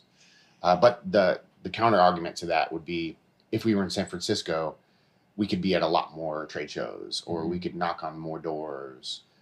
But there's how many companies in San Francisco? Yeah. Also, it's interesting because COVID has basically made it that we can work with anybody in the world much easier than we could, say, 10 years ago. Yeah, it sort of accelerated the remote work. And it used to be that, we're in Kyoto, which is great, but it was really hard to find really good people to come over here to work with us. But now that's not really that much of a problem, because we can just find anybody to work remote, kind of thing. Yeah. So it's like we kind of have the best of both worlds in a way, where we get to work in a cool, nice place and work with other people across the world. What do you think is, it's so interesting what's happened in the US in particular. This is sort of affected everywhere, but just the 25,000 people laid off in the games industry, and in the US it's so easy to do, right? There's no consequences really to doing that sort of thing. It's obviously a different culture in Japan. What has it been like for you? Obviously you've probably felt some of this pressure, because who hasn't? But how do you feel about the culture, the working culture here, and as it compares to the US? It's actually a lot more. We've had some really rough times, not from COVID, but before that we had lots of rough times where we didn't have, money for a week, whatever. And that hasn't happened since I joined. This hasn't happened. With all the layoffs in the US, we didn't really see any of that, because it's because the US tech companies hired too many people during COVID, basically, isn't it? Well, that was a big thing about it. I think also the impact of AI and I'm not sure about that yet, but soon, yeah. But also in the US, you can just hire and fire whenever you want. In Japan, once you hire, that's it. You can't fire them. So by law, the country would rather see the company go under than to see anybody fired from the company, which is kind of, I mean, it's really hard for the company because if you've got no money, what do? You can't pay anybody. Yeah. So you have to fold. But it, it's a quite a good way of keeping things very stable. Yeah, in some ways, like, that could be for the better anyway, right? There, you sort of see what happened with the banks, and it was the taxpayer who ended up paying for the financial crisis in 2009, as opposed to the banks. Yeah. And maybe they should have gone out of business. Well, they can't. I mean, it's kind of the same thing. They can't go out of business, can they? Yeah. Anyway. So let's see. So you've obviously stayed in Japan, and the plan is to be here for forever, for the foreseeable future. And what is it about Japan, the culture here, particularly in Kyoto? I mean, have you been to Japan? For the folks who haven't. Sure. I've been here too long. Yeah. He doesn't even know anymore. And I actually don't live in Kyoto. I live in Ishigaki, which is the furthest island from Japan. He lives in the furthest island. Oh, wow. Yeah. He's there for 3 weeks out of the month on his island getaway. I think what it draws a lot of us to stay. I think if you just travel here, you might see it as this fantastical place. It's not. It's a normal place, but I think it's like very quiet. People are very kind. Safe. It's safe as hell. No guns. Not just no guns, but it's just safe in general. I've left my guitar out. After a show at a venue overnight, came back and was sitting. That wouldn't happen in any other place besides like Korea. It just doesn't happen. And like we feel safe at all times. It's not expensive to live here. Mm-hmm. Like the cost of living is much lower than you might think. I think we were all taught growing up that Japan's so expensive. Yeah. It's not. The best food is $10 away. Yeah. I think there's just so many little things that make it like a spectacular place. Yeah, it is the little things. It's just clean. It's remarkable how you just look around and you're like, oh, nothing. The accumulation of those things. I mean, it's an enormous effort that the society kind of put into this, but it is a very satisfying and kind of relaxing place. And I think it's like participating in that must be, at some point you sort of have to then transition into, because I would imagine it's easy to come here and for people to not expect you to know the culture, but at some point is there a transition ever? Like if you're an expat, you come here, what are the expectations on you, especially because you have business relationships, right, which you obviously want to leverage in order to keep things going. So, when you have those kind of business meetings, what are sort of the expectations and how you behave? In business meetings in Japan with Japanese companies? Yes, yeah. We don't actually do a lot of those, do we? But we used to. We used to, yeah. I mean, they're very... There is the expectation that he's talking about, though. We have to abide the cultural mores. But I guess ever since I came to Japan, which was like 30 years ago or something, you always get treated, especially being European and white. Obviously, you get sort of special treatment wherever you go. Yeah. Which is, and I found it really uncomfortable for a long time. But it's still the same nowadays. You still go somewhere and if there's a Japanese guy and a white guy. For some reason, the white guy or the Western guy. Are you just gonna walk right through an interview? Wow. It's all right. He's wearing an Animal Crossing shirt. That's the only way you can do that. What do you think we're doing here? I thought it was just a friendly chat. Yeah, in very hot light. Two microphones. Okay, sorry guys. It's all good. I think just being a foreigner, you just automatically get this different treatment. Okay. Wherever you go. So it's in a sense, there's a benefit because it's always going to be difficult for you to understand the culture and know exactly how to behave. But so you're kind of given a pass at that point. But you were saying that like if you're trying to sort of move up a company, sometimes you can feel like maybe you hit a glass ceiling. I mean, for me, I mean, maybe it is different in other companies, but I just felt that I could see myself doing exactly the same job for the next 20 years at Nintendo. Yeah. So I guess I just wanted to, mix things up a bit, I guess. Yeah. Are things getting easier to kind of run a business in Japan? Because I know like there's population kind of crisis. People are a little bit more open to kind of getting foreign investment in Japan. Is that? Yeah, no, I think there's lots of things that make it a lot easier Okay. nowadays. Now you don't need. You used to have a lot of cash to start a company, like $30,000 or something like that, up front, that you couldn't touch. Okay, so they just had to be in the bank. Yeah. Okay, gotcha. I just lots of all the red tape that used to be there is now kind of being dialed back a bit.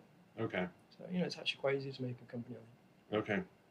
Whether you should do it or not, that's another. Yeah. I mean, there's sort of the fundamental issues. As we sort of touched briefly about kind of the relationships that you have, and so like working in business is a lot about kind of important relationships, and it seemed like you were saying that those relationships, the business meetings maybe are not as frequent, but the relationships that you have, how do they benefit you when like thinking about projects, especially because you're also interested in new platforms and things like that. So presumably understanding what's coming is important for you. Yeah, I mean, but again, a lot of the stuff we do is we work with companies outside of Japan. But yeah, I mean, occasionally we do work with sort of say the USJs or the Namcos and stuff like that. And it's because they're kind of old friends. It's very easy to sort of jump right back into where we were. Yeah.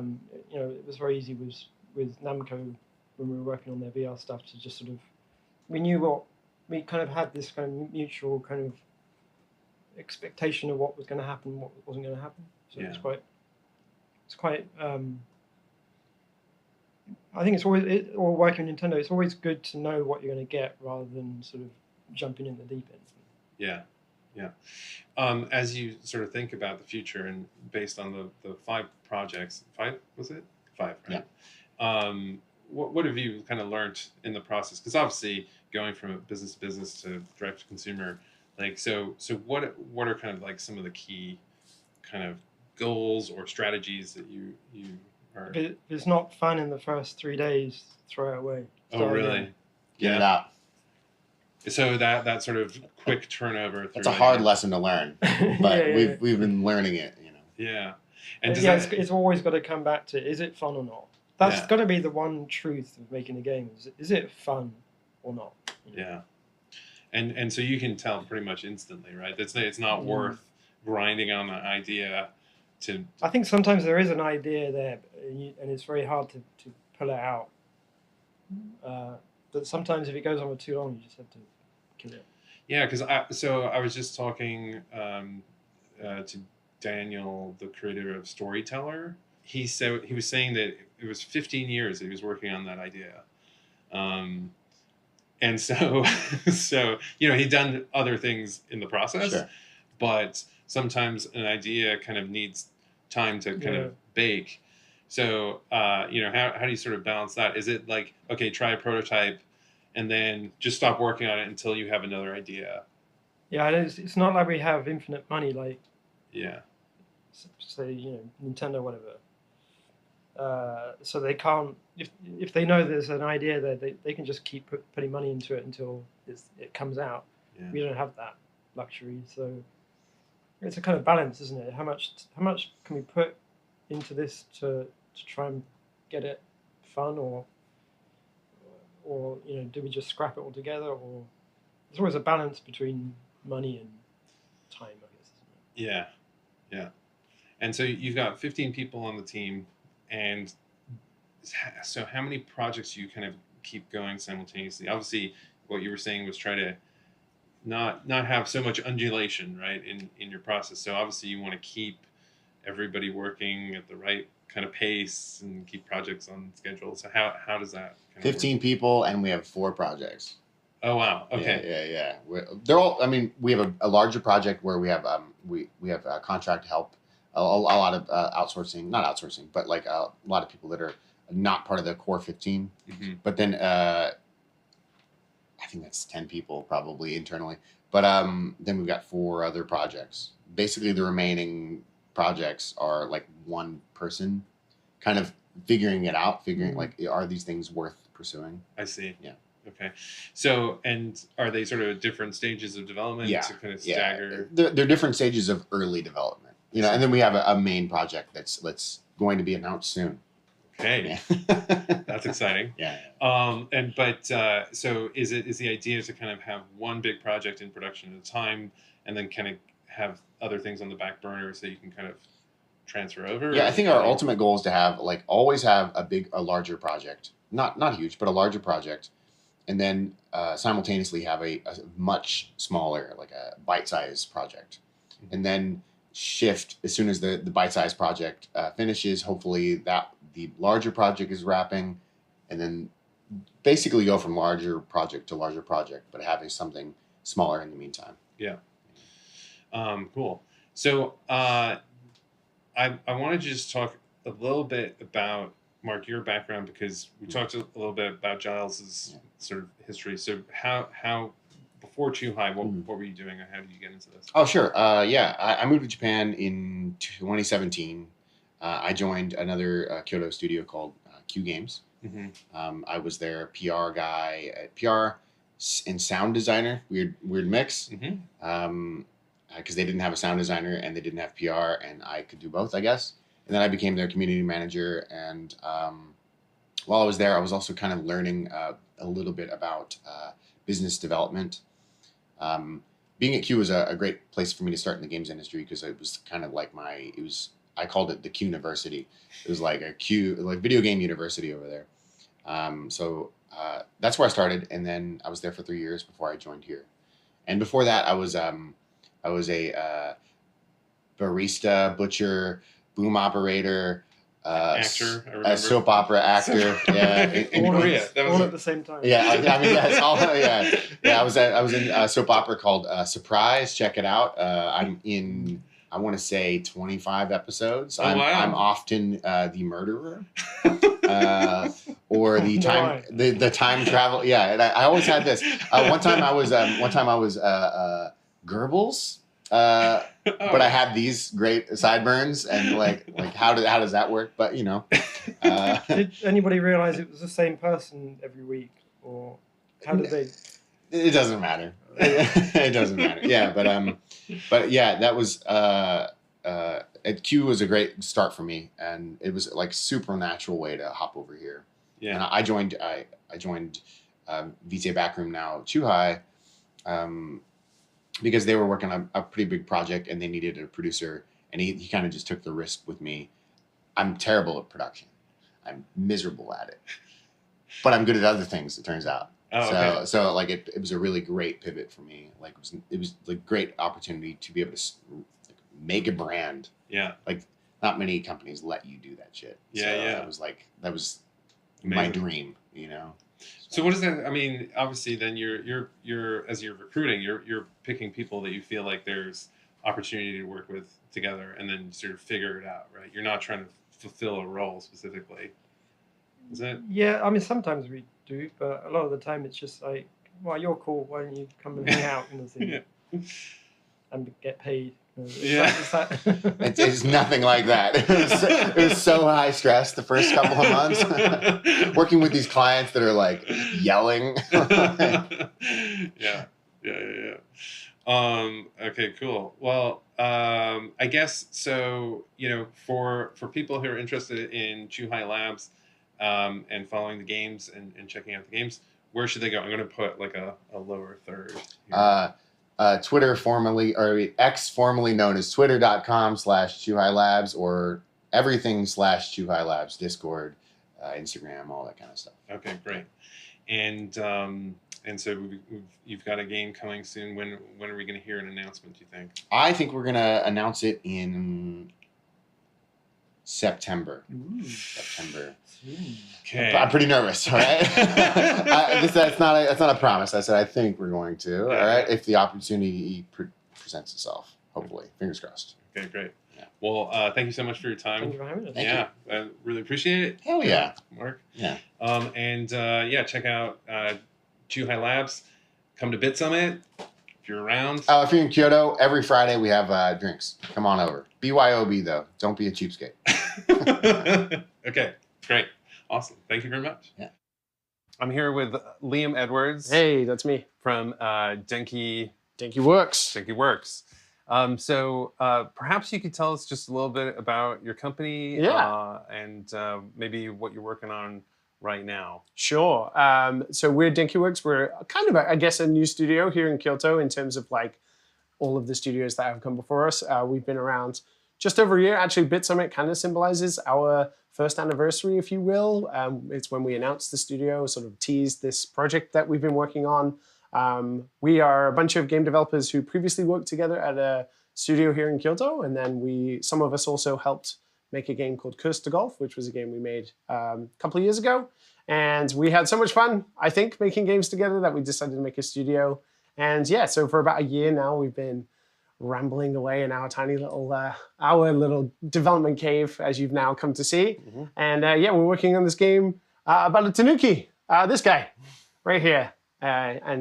We're still very early days and it's not officially announced yet, but we've been very open to talking about the fact that we're working on this game about a tanuki, and there he is. Yeah. It's the first time he's been on camera, actually. So, there you go. Awesome. So obviously, I really want to get into the history because Q Games, right? That's where we met. Yeah. Okay. And so is that where you started? Let's go even further back. Yes. How you have an accent? I do. Which does not sound local. No. Not to. and once we get into talking about my accent, it's a whole wild bag of things. Yeah. Well, I think it's very interesting for you to have a studio here. So maybe can you give us your background, how you got into games? Yeah. So actually, I'm originally from the UK. Not that British people would say I don't sound like that anymore, sadly. And before I moved to Japan, I used to work for Rockstar Games. So I worked on Grand Theft Auto and Red Dead Redemption and stuff like that. And I worked at that company for 4 years, working predominantly in QA. And sort of after the long development cycles of those games and sort of some, kind of difficult working conditions at times, I decided to take kind of a sabbatical, I guess. Not that we really do those things, but I wanted to just do something different. And I'd always been interested in Japan. So I sort of tricked my partner at the time to, hey, why don't we go teach English in Asia for a little bit? And so I came to Japan in 2015, so almost 10 years ago. And yeah, I came here and I loved it and I loved being here. But it became very apparent quickly that I needed to get a real job and get back into my career. So I was sort of making prototypes by myself and I was just getting into game development, having been pretty burnt out from my previous experiences, and I started to get into game design a lot more, and that's when I sort of met people from Q Games, and then I was very graciously offered a job by Dylan of Q Games to come work in Kyoto, which was amazing, one of the major cities of Japan, because I was in a place called Okayama before, and yeah, it came to be what we call a game planner in Japan, which is kind of a hybrid role of a game designer and a producer. Okay. And yeah, there's not really game design as a specific thing here in Japan. And then became a game director at Q Games as well. And met the team that we then worked together on some games at Q Games. Yeah, awesome. So, kind of earlier on when you were a kid, like what were the games that you were playing? Oh, everything Nintendo. It's very weird because I try not to be like that guy, but growing up with Nintendo is truly part of the reason why I'm here. Specifically like Ocarina of Time and games like that. Mm-hmm. Without having played those games, I don't think I would ever be here right now doing what I'm doing. And what's been quite amazing is then to be here in Kyoto, like the home of Nintendo, to own your own game studio, to make games for a living. It's a very weird full circle kind of thing that I'm always sort of sentimental about and very reflective on. And even getting to work with people who worked at Nintendo, like Dylan from Q, and then Giles, who's at Chuhai Labs, getting to hear stories and, seeing secret stuff I shouldn't be seeing on people's computers from that are like 20 years old, like old prototypes that were for like the N64 and stuff is kind of the stuff that I lose my mind out over. So yeah, it's been really special and really cool to be here. Yeah. So when you first got your job at Rockstar, what was that like? I mean, because if you were passionate about games, you really wanted to kind of get into games. It sounds like you got in with through QA, and that seems to be like the path for that's a lot of pretty consistent path. Yeah. So it's funny because actually I went to university to study computer science to be kind of to be a computer programmer. Like our programmer who's behind the camera. But I'm way not smart enough, and I just passed my degree, but I was never going to be a programmer. So I sort of gave up on being involved in games because when I went to university, we didn't kind of still know what game engines were. We didn't have stuff like Unity where amateur developers could make their own stuff. We still had to use proprietary software and stuff like that. So I didn't quite understand how games were made, even though I did computer programming and stuff like that. So I kind of switched to more writing about games, and I got super interested in, like GameSpot or IGN and stuff like that. And I did some freelance work, and I would write reviews and stuff. So I was passionate in a different way. Yeah. But that also wasn't really going anywhere because I was also a terrible writer. So, it was kind of, it wasn't good all around. And then a friend of mine who had just joined Rockstar was like, hey, we're looking for people to come, work on this new game, which was obviously GTA 5, and they were ramping up the staff. And so I applied, and I went through like 6 months of applications and stuff to not get the job. Like I didn't get the job, but they said, we'll keep your name on file. Okay. And I was like, okay, you're never going to message me back, whatever. Yeah. So I went and got a web development job somewhere else in the UK. And then within a month of working that job, they were like, oh, hey, change your plans. Would you like to come work here? And I was like, I just moved across the country and everything. I was like, of course, I would love to. This is it. This is at like 21. This is it. I found my sort of career. But of course, that's not how life always is. And when I got to Rockstar, it was amazing. Everyone's like, you'll never, this is it. You're never going to leave. This is, for the rest of your life kind of thing. And but GTA 5 was such a huge project, and it was all consuming of your entire existence that really it's not a sustainable lifestyle. So after a couple of years, it was a case of like, well, if this is the games industry, maybe this isn't for me. But actually, I think that was more of a Rockstar thing than it was a video game design thing. Hence why we're here now. Yeah, well, I mean, it seems to be not exclusive to Rockstar. Crunch is a problem in the industry. Yes. I guess one of the reasons to start your own company is to help mitigate or change some of the status quo. Yeah. So as you have now done that for a year, right? What have you obviously been your goals? I think it's interesting because all of us are also similar ages. I'm 34, Giannis 31, Arioka's 37. So we're all in our 30s, and we have freelance staff who work for us as well. You realize as you get older, there's more to life than just making stuff. When you're young and you're in your 20s, you feel super passionate about doing it, and you're maybe more susceptible to accepting those kind of things, and you can sort of be taken advantage of a little bit. Or even in places where they don't make you do anything. It's just that you want to do it, and you stay until midnight and all that kind of stuff. And even on Curse to Golf, my previous game, there will be long nights where we had to get stuff done. But I just don't think I could do that anymore. And I've been pretty vocal since leaving Rockstar about crunch being not a great thing for various reasons. I worked with guys who just had kids, and then for like a year, like the kid would be born, and then all of a sudden it'd be like their first birthday, and we would have like just not realized anything. You're just there every day. It's like the same thing. So I don't think that's good for anybody, and there is more to life than just making games, even if you like making games like we do. So I think for us, we have a really healthy balance of all three of us are co-founders, so there's no one boss. I might be the guy who's running the project or whatever, but ultimately we all get to decide kind of our own schedules and stuff like that. We have a really unique understanding of when it comes time to get some stuff sorted, we're a bit more focused and we're a bit more cohesive in how we do stuff. And then generally, if we can't make it work, if we can't develop a game in the way we make it work now, then we can't do it because we cannot just force ourselves to work more or squeeze out stuff that isn't there. So really it's a case of making a game under the kind of the ways we're doing it now. And if it works, then that's the way we do it. If it doesn't work, then maybe we have to go get real jobs somewhere else. Yeah. So I skipped a little bit ahead because I've sort of I wanted to ask you that question about the starting your own company and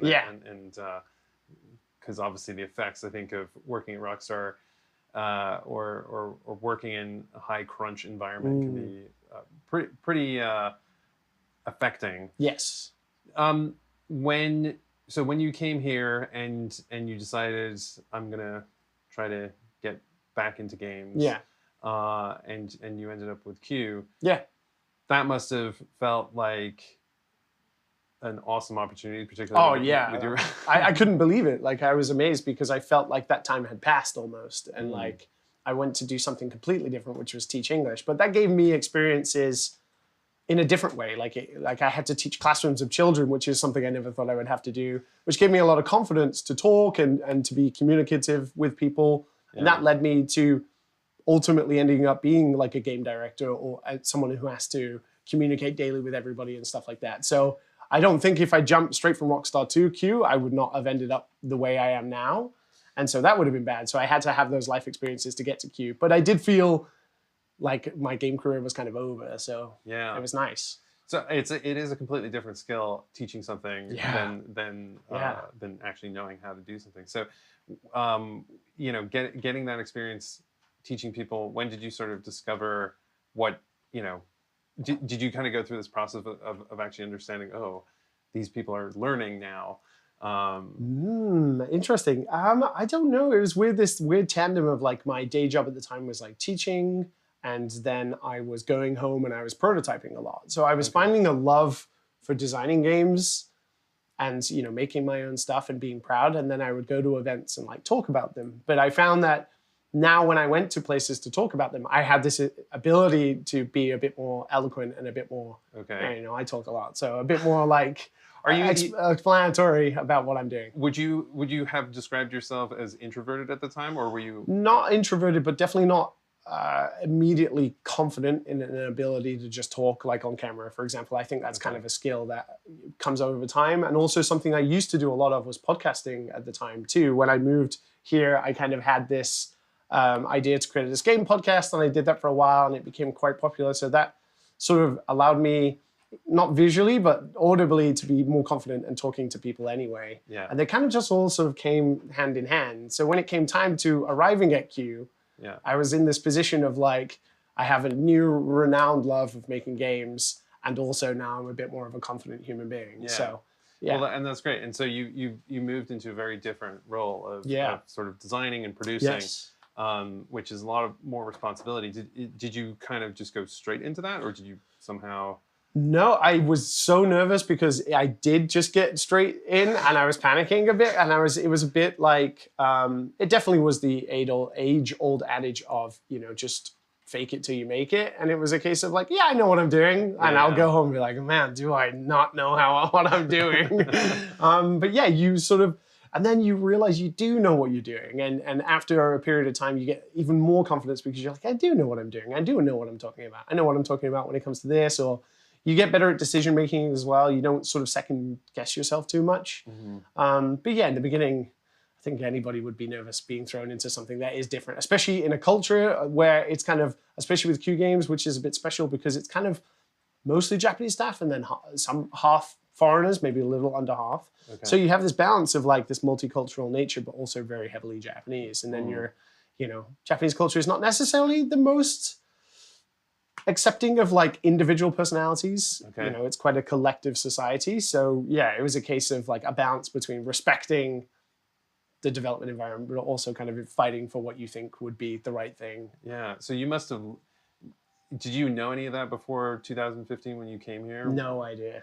So you had to learn all of that no idea. On the job. I couldn't speak Japanese. I still, I'm not the greatest, but I couldn't speak Japanese. I just moved here for a year. That was my entire intention. To now be here 9 years later owning a game studio in Kyoto is not what I'd written down for me. I thought I was going to go back to the UK and then just find another game job or something. Yeah. I did not expect to be here now. Wow. Very interesting that half the team, or maybe the majority of the team, is Japanese. You also have this issue where you're directing people where your expertise is not necessarily their expertise, right? Yes. So as you have, you're working with engineers and you have some programming experience. I mean, did that sort of help you at least have the confidence to kind of... No. Oh. No, I think entirely my specific philosophy regarding that is that you just have to trust that the people you're given as a team know what they're doing. And then you can ask, and maybe over time you learn a little bit about time estimating of how long a task should be or something like that. But you have to just trust that that person is telling you. So if you say, how long will this task take? Yeah. Or how long would it take to do this? And they say a day, 2 days, a week. Yeah. You have to kind of almost trust that. Okay. Because you shouldn't be telling them how to do their job. They're artists, they're programmers. Yeah. Like, they do their thing the same as you don't want to be second judged on your own thing, right? Yeah. And I think that's what becomes a very symbiotic nature where sometimes people take advantage of that and they're a bit slower than usual, but really, everybody wants to make a good game, and you're not the person who wants it more than anyone else. Everyone wants to make a cool thing, so they're not going to sabotage by, giving you wrong estimations about what their work is. So really, it's entirely built on trust, and I think a big problem in the game industry is that lacks a lot sometimes, and bigger companies, people at the top don't trust that the people at the bottom want to work hard or stuff like that. So then it's quite controlling, right? And then you have this just messy environment where people are muddling in each other's stuff, or, people are being like, why can't you do this in a day? And it's like, how would you know? Yeah. So really, and I think why we still work together why DinkyWorks exists now is because of that kind of mutual respect of like, you know what you're doing, I know what I'm doing. Yeah. How do we work together to make it be a bigger thing? Yeah. And then you just go with the flow on that. It seems like quite a positive relationship. This sort of joint hybrid role of the producer / designer. Yeah, because I think it's a balance because sorry, I didn't mean because the point I was going to make is that like you as you're kind of assigning tasks, those are the tasks that you believe are necessary. Right. But at the same time, as the producer, if somebody says to you, well, that task is going to take 2 weeks, you're like, whoa, we don't have 2 weeks. Yeah. Then you also have to prioritize. Yes, you always have to basically negotiate stuff. And I actually think game planners is kind of a bad thing, really, because I think designing something and producing something are an immediate conflict of themselves, right? Yeah. You as a designer want as much time to figure something out the same way a programmer wants to figure something out, or an artist wants to take time. But then there's this other part of your brain that's telling you naggingly, like you're taking too much time or you can't do something. And then it puts limitations on you when you're trying to plan the bigger picture of a game. I think especially game directing is a difficult thing because directing is like always having like the cohesive bigger picture. And the problem is then you can't pay attention to the little details. So as a designer, but that's kind of your job. You're supposed to think of those smaller things. Yeah. So if you're a game planner, you have this weird constant conflict in your brain. So I actually prefer them being split roles into this person's a designer, this person's a producer, because then that person can solely focus on designing and can be unobstructed until the producer then comes in and is like, hey, we got 2 weeks, can we do it? And then the producers sadly are always the bad guys, right? Yeah. But you don't want to be the bad guy and also the designer, because then I don't know how that works. So it's always been a weird role to me. And it's funny because definitely on this project, I am that because I'm the designer and the producer, but we have Arioka who is solely a designer. So he just gets to think about the smaller things, whereas I'm trying to cohesively always think about how everything fits in this big jigsaw of a game. And yeah, it does conflict. And I'm like, we can't do that because it'll take too much time, or it needs UI for this. And then, you get into this weird rigmarole of limiting yourself on things you don't need to think about. Yeah. So while you don't think it's a perfect system, do you feel like it's the best you have because you've obviously haven't changed? Well, it's more that I think it's more we can't afford to get a producer without budget. No, I think producers they're extremely undervalued because people just think, oh, somebody who looks at a schedule and tells us when we have to finish tasks. Yeah. We can do that. And I think that's probably part of the problem with game planners being a thing. It's like, well, we have these people who can design and also do that. But really, if you're a game planner, you're not ever both. You're just very good at one thing and also have the tasks of the other thing. So I think predominantly most game planners are either designers first and then they can schedule some stuff. Yeah.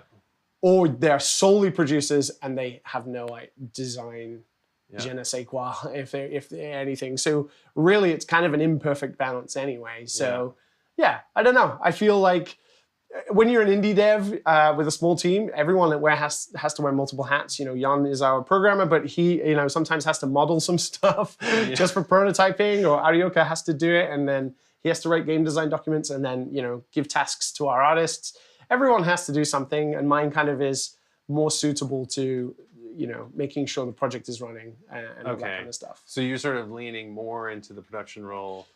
Yeah, more like I guess creative director would be the thing, because I oversee sort of, I guess, the direction of the game from a creative standpoint. I mean, I created the idea and I, sort of the concept, and I also write the narrative for the game. But in terms of like the designing of the more gameplay orientated stuff, that's kind of more Arioka or like a team thing. Right. And then making sure everyone's running on time, making sure people are getting stuff done. Yeah, that goes sadly to me being the bad guy. Yeah. So at Q Games, you had this like fantastic growth that sounded like that was like, for sure, seems like the place where you really learned how to do the kind of job you're doing now. And what was it that kind of motivated the start of this company? Like what? It's interesting because there was a stopgap between, which is probably the most important stopgap, which is Corona hit, and we all got stuck inside and stuff like that. And I actually, I'd been at Q, I think, just over 2 and a bit years at that point, and I missed kind of prototyping, like what I thought game design was before I joined Q, because I was teaching English and then I would go home and I'd just prototype stuff. I'd get to make stuff. Yeah. And I was, getting my hands dirty. But when you're in a game development cycle, that's kind of the beginning a bit, and then you have to make a game, right? Yeah. So that kind of fun of prototyping, of exploring different ideas, I kind of missed that. So when we had Corona, I just found myself with a lot of time at home. So I started prototyping again, and I just started because I would do stuff in in an engine called Game Maker, which is predominantly a 2D game engine, and which is not something Q used. Q uses Unreal or Unity like this here. And so I was just prototyping in Game Maker, and then I was kind of listening to this podcast about roguelikes at the time. And I was like, oh, why has nobody made like a physics roguelike before? And well, it's because it's kind of a bad idea. But that kind of led me into making this game that was kind of a golf roguelike, a golf dungeon thing. Okay. And yeah, I was getting really into like making it at home in my spare time, and I was streaming a little bit on Twitch. And we were coming off the back of releasing a game called Scrappers at Q Games, which we really, as a team, that's where we all met. We poured really our heart and soul into it, and it was only a 1-year dev cycle, which is a really difficult, short dev cycle. But we were very proud of what we made. And so you had that kind of post-depression of like releasing something. So, having something to distract you is really cool. So yeah, and then I just somebody asked me to be a part of this like Discord showcase kind of thing, because Corona, killed all video game showcases, etc. Yeah. And they were like, oh, can you put like a demo together for that thing you're working on? And I was like, yeah, sure, okay. Not really thinking anything of it. And then so released this little itch.io version of a game called Curse to Golf. And it turns out people kind of digged it. And it was kind of called the Dark Souls of Golf or whatever at the time. And that led into some interest from publishers who reached out and were like, hey, have you ever thought about making, a full version of this game? And I was like, oh, I mean, I was working at Q at the time, and I was thinking, I live in Japan. I don't know, maybe do I move back to the UK to start my own studio or something? But I really valued living in Japan more than I wanted to go back to the UK and make a game studio. So I was thinking, how do I do this? And it just felt like a very impossible task to do so. But then, somebody I worked with at Q, who had moved to a company called Chuhai Labs, a guy called Mark Lantz, was like, hey, why don't we put a team together and why don't we make it here? We'll deal with all the admin stuff, and you just focus on the development of the game, and then we'll make it. And yeah, so we made Curse to Golf at that studio, and that was in terms of like how difficult releasing indie games can be, it was such a success for us, and it allowed me to hire people like Jan, who I'd worked with at Scrappers, who had gone to work as a freelancer. And, Arioka was sort of looking over the fence while he was at Q, like, oh, what are you guys up to? And so we'd always planned to work together again, but really Curse to Golf allowed us the freedom, not only sort of financially, but also its sort of success had opened a lot of doors where we could talk to people now and they would take us more seriously. We're like, hey, we're starting a new studio. And that's always like a bad word for most publishers. They're like, whoa, no experience working together. We're like, no, wait, don't worry about it. Like, we've worked together, we got this game. So yeah, it became a lot easier to talk to people because of that. So I would say, from Q Games, we built the experience as a team, or really the enjoyment. I don't think we actually knew how to work together. We just had to, and then we just enjoyed the creative aspect of it. Curse to Golf sort of taught me and Jan how to run a project from start to finish that was more successful, or a bit more polished and a bit, with a bit more professional eye. And then it was like, okay, we've got the confidence now.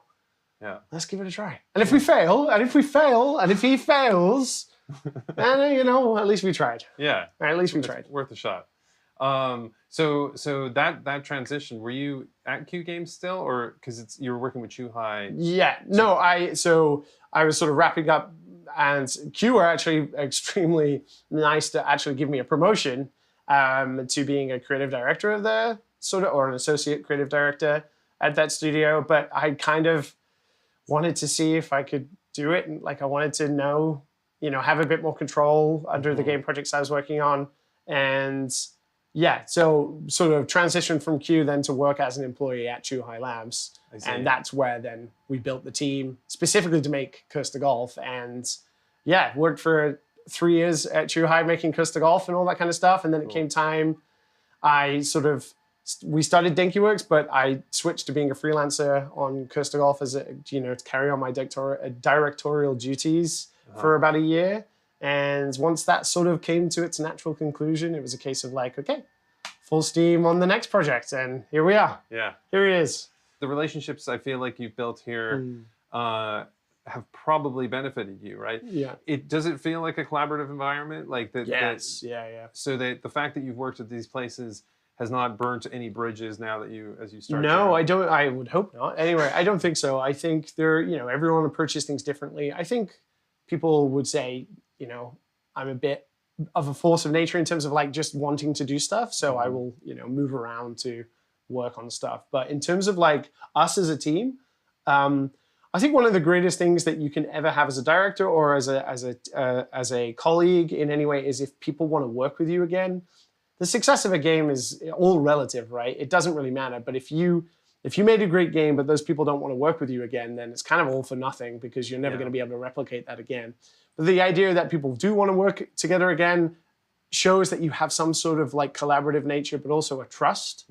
So with DenkiWorks, we were really lucky because we don't need to build trust. You're not eking out little tasks to people. You're not like testing the water. You're just like, here's this whole thing we need to do. And I trust that you guys will, be able to help me achieve that, right? So, and with us as well, one of the things that we did is we built upon all the experiences of the studios we've worked at or the projects we've been a part of to understand what is going to give us the best chance of success as a small studio. It's going to be understanding how we can make bigger games or sort of more polished looking indie games with smaller teams, and what is more important about that. Our own tool sets, like our own internal tool sets, like how much time do we invest in making not only tools to make a game, but also how are they going to help us prototype stuff in the future faster and better and quicker.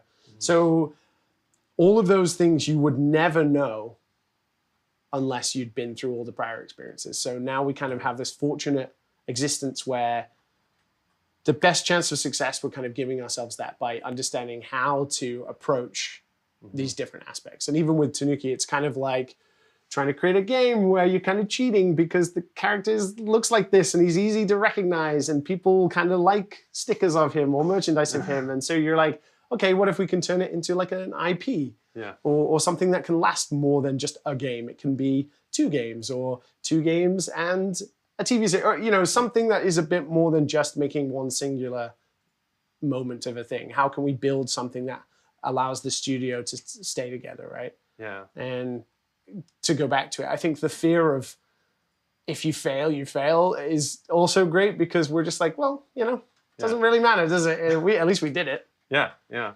And are you self-publishing or? No, so we're working with a partner called Critical Reflex. I actually don't know if that's actually announced yet, but hey, we're having a party together this week, so I think that's pretty obvious. They're a publisher in Europe, and yeah, they've been recently pretty successful. Some titles they understand like a lot of different indie varieties. We're definitely the most different to most of their usual stuff. Like our kind of cute looking dude is very different to their usual like horror titles and stuff that they maybe have. Okay. But they've been amazing partners so far, and they're very like willing to give us a lot of support, and they're also very patient with us and stuff like that. So yeah, so far so good. I mean, we're still pretty early days. We only really started the actual development of this game in October of last year. So it's October to now, and it kind of, if it looked like this, and you told me in October it would look like this by July, I'd be very happy. So I think we're okay so far. Yeah. What was the process of finding a publisher? Because miserable. Because it was miserable. I mean, it sounds like you said, you found a publisher that wasn't kind of, I guess, the typical publisher for this kind of game. Yeah. But you do hear stories of folks who end up working with publishers who are sort of typical for the kind of game they're making. Yes. And not necessarily having the best experience. Yes. So how did you kind of evaluate?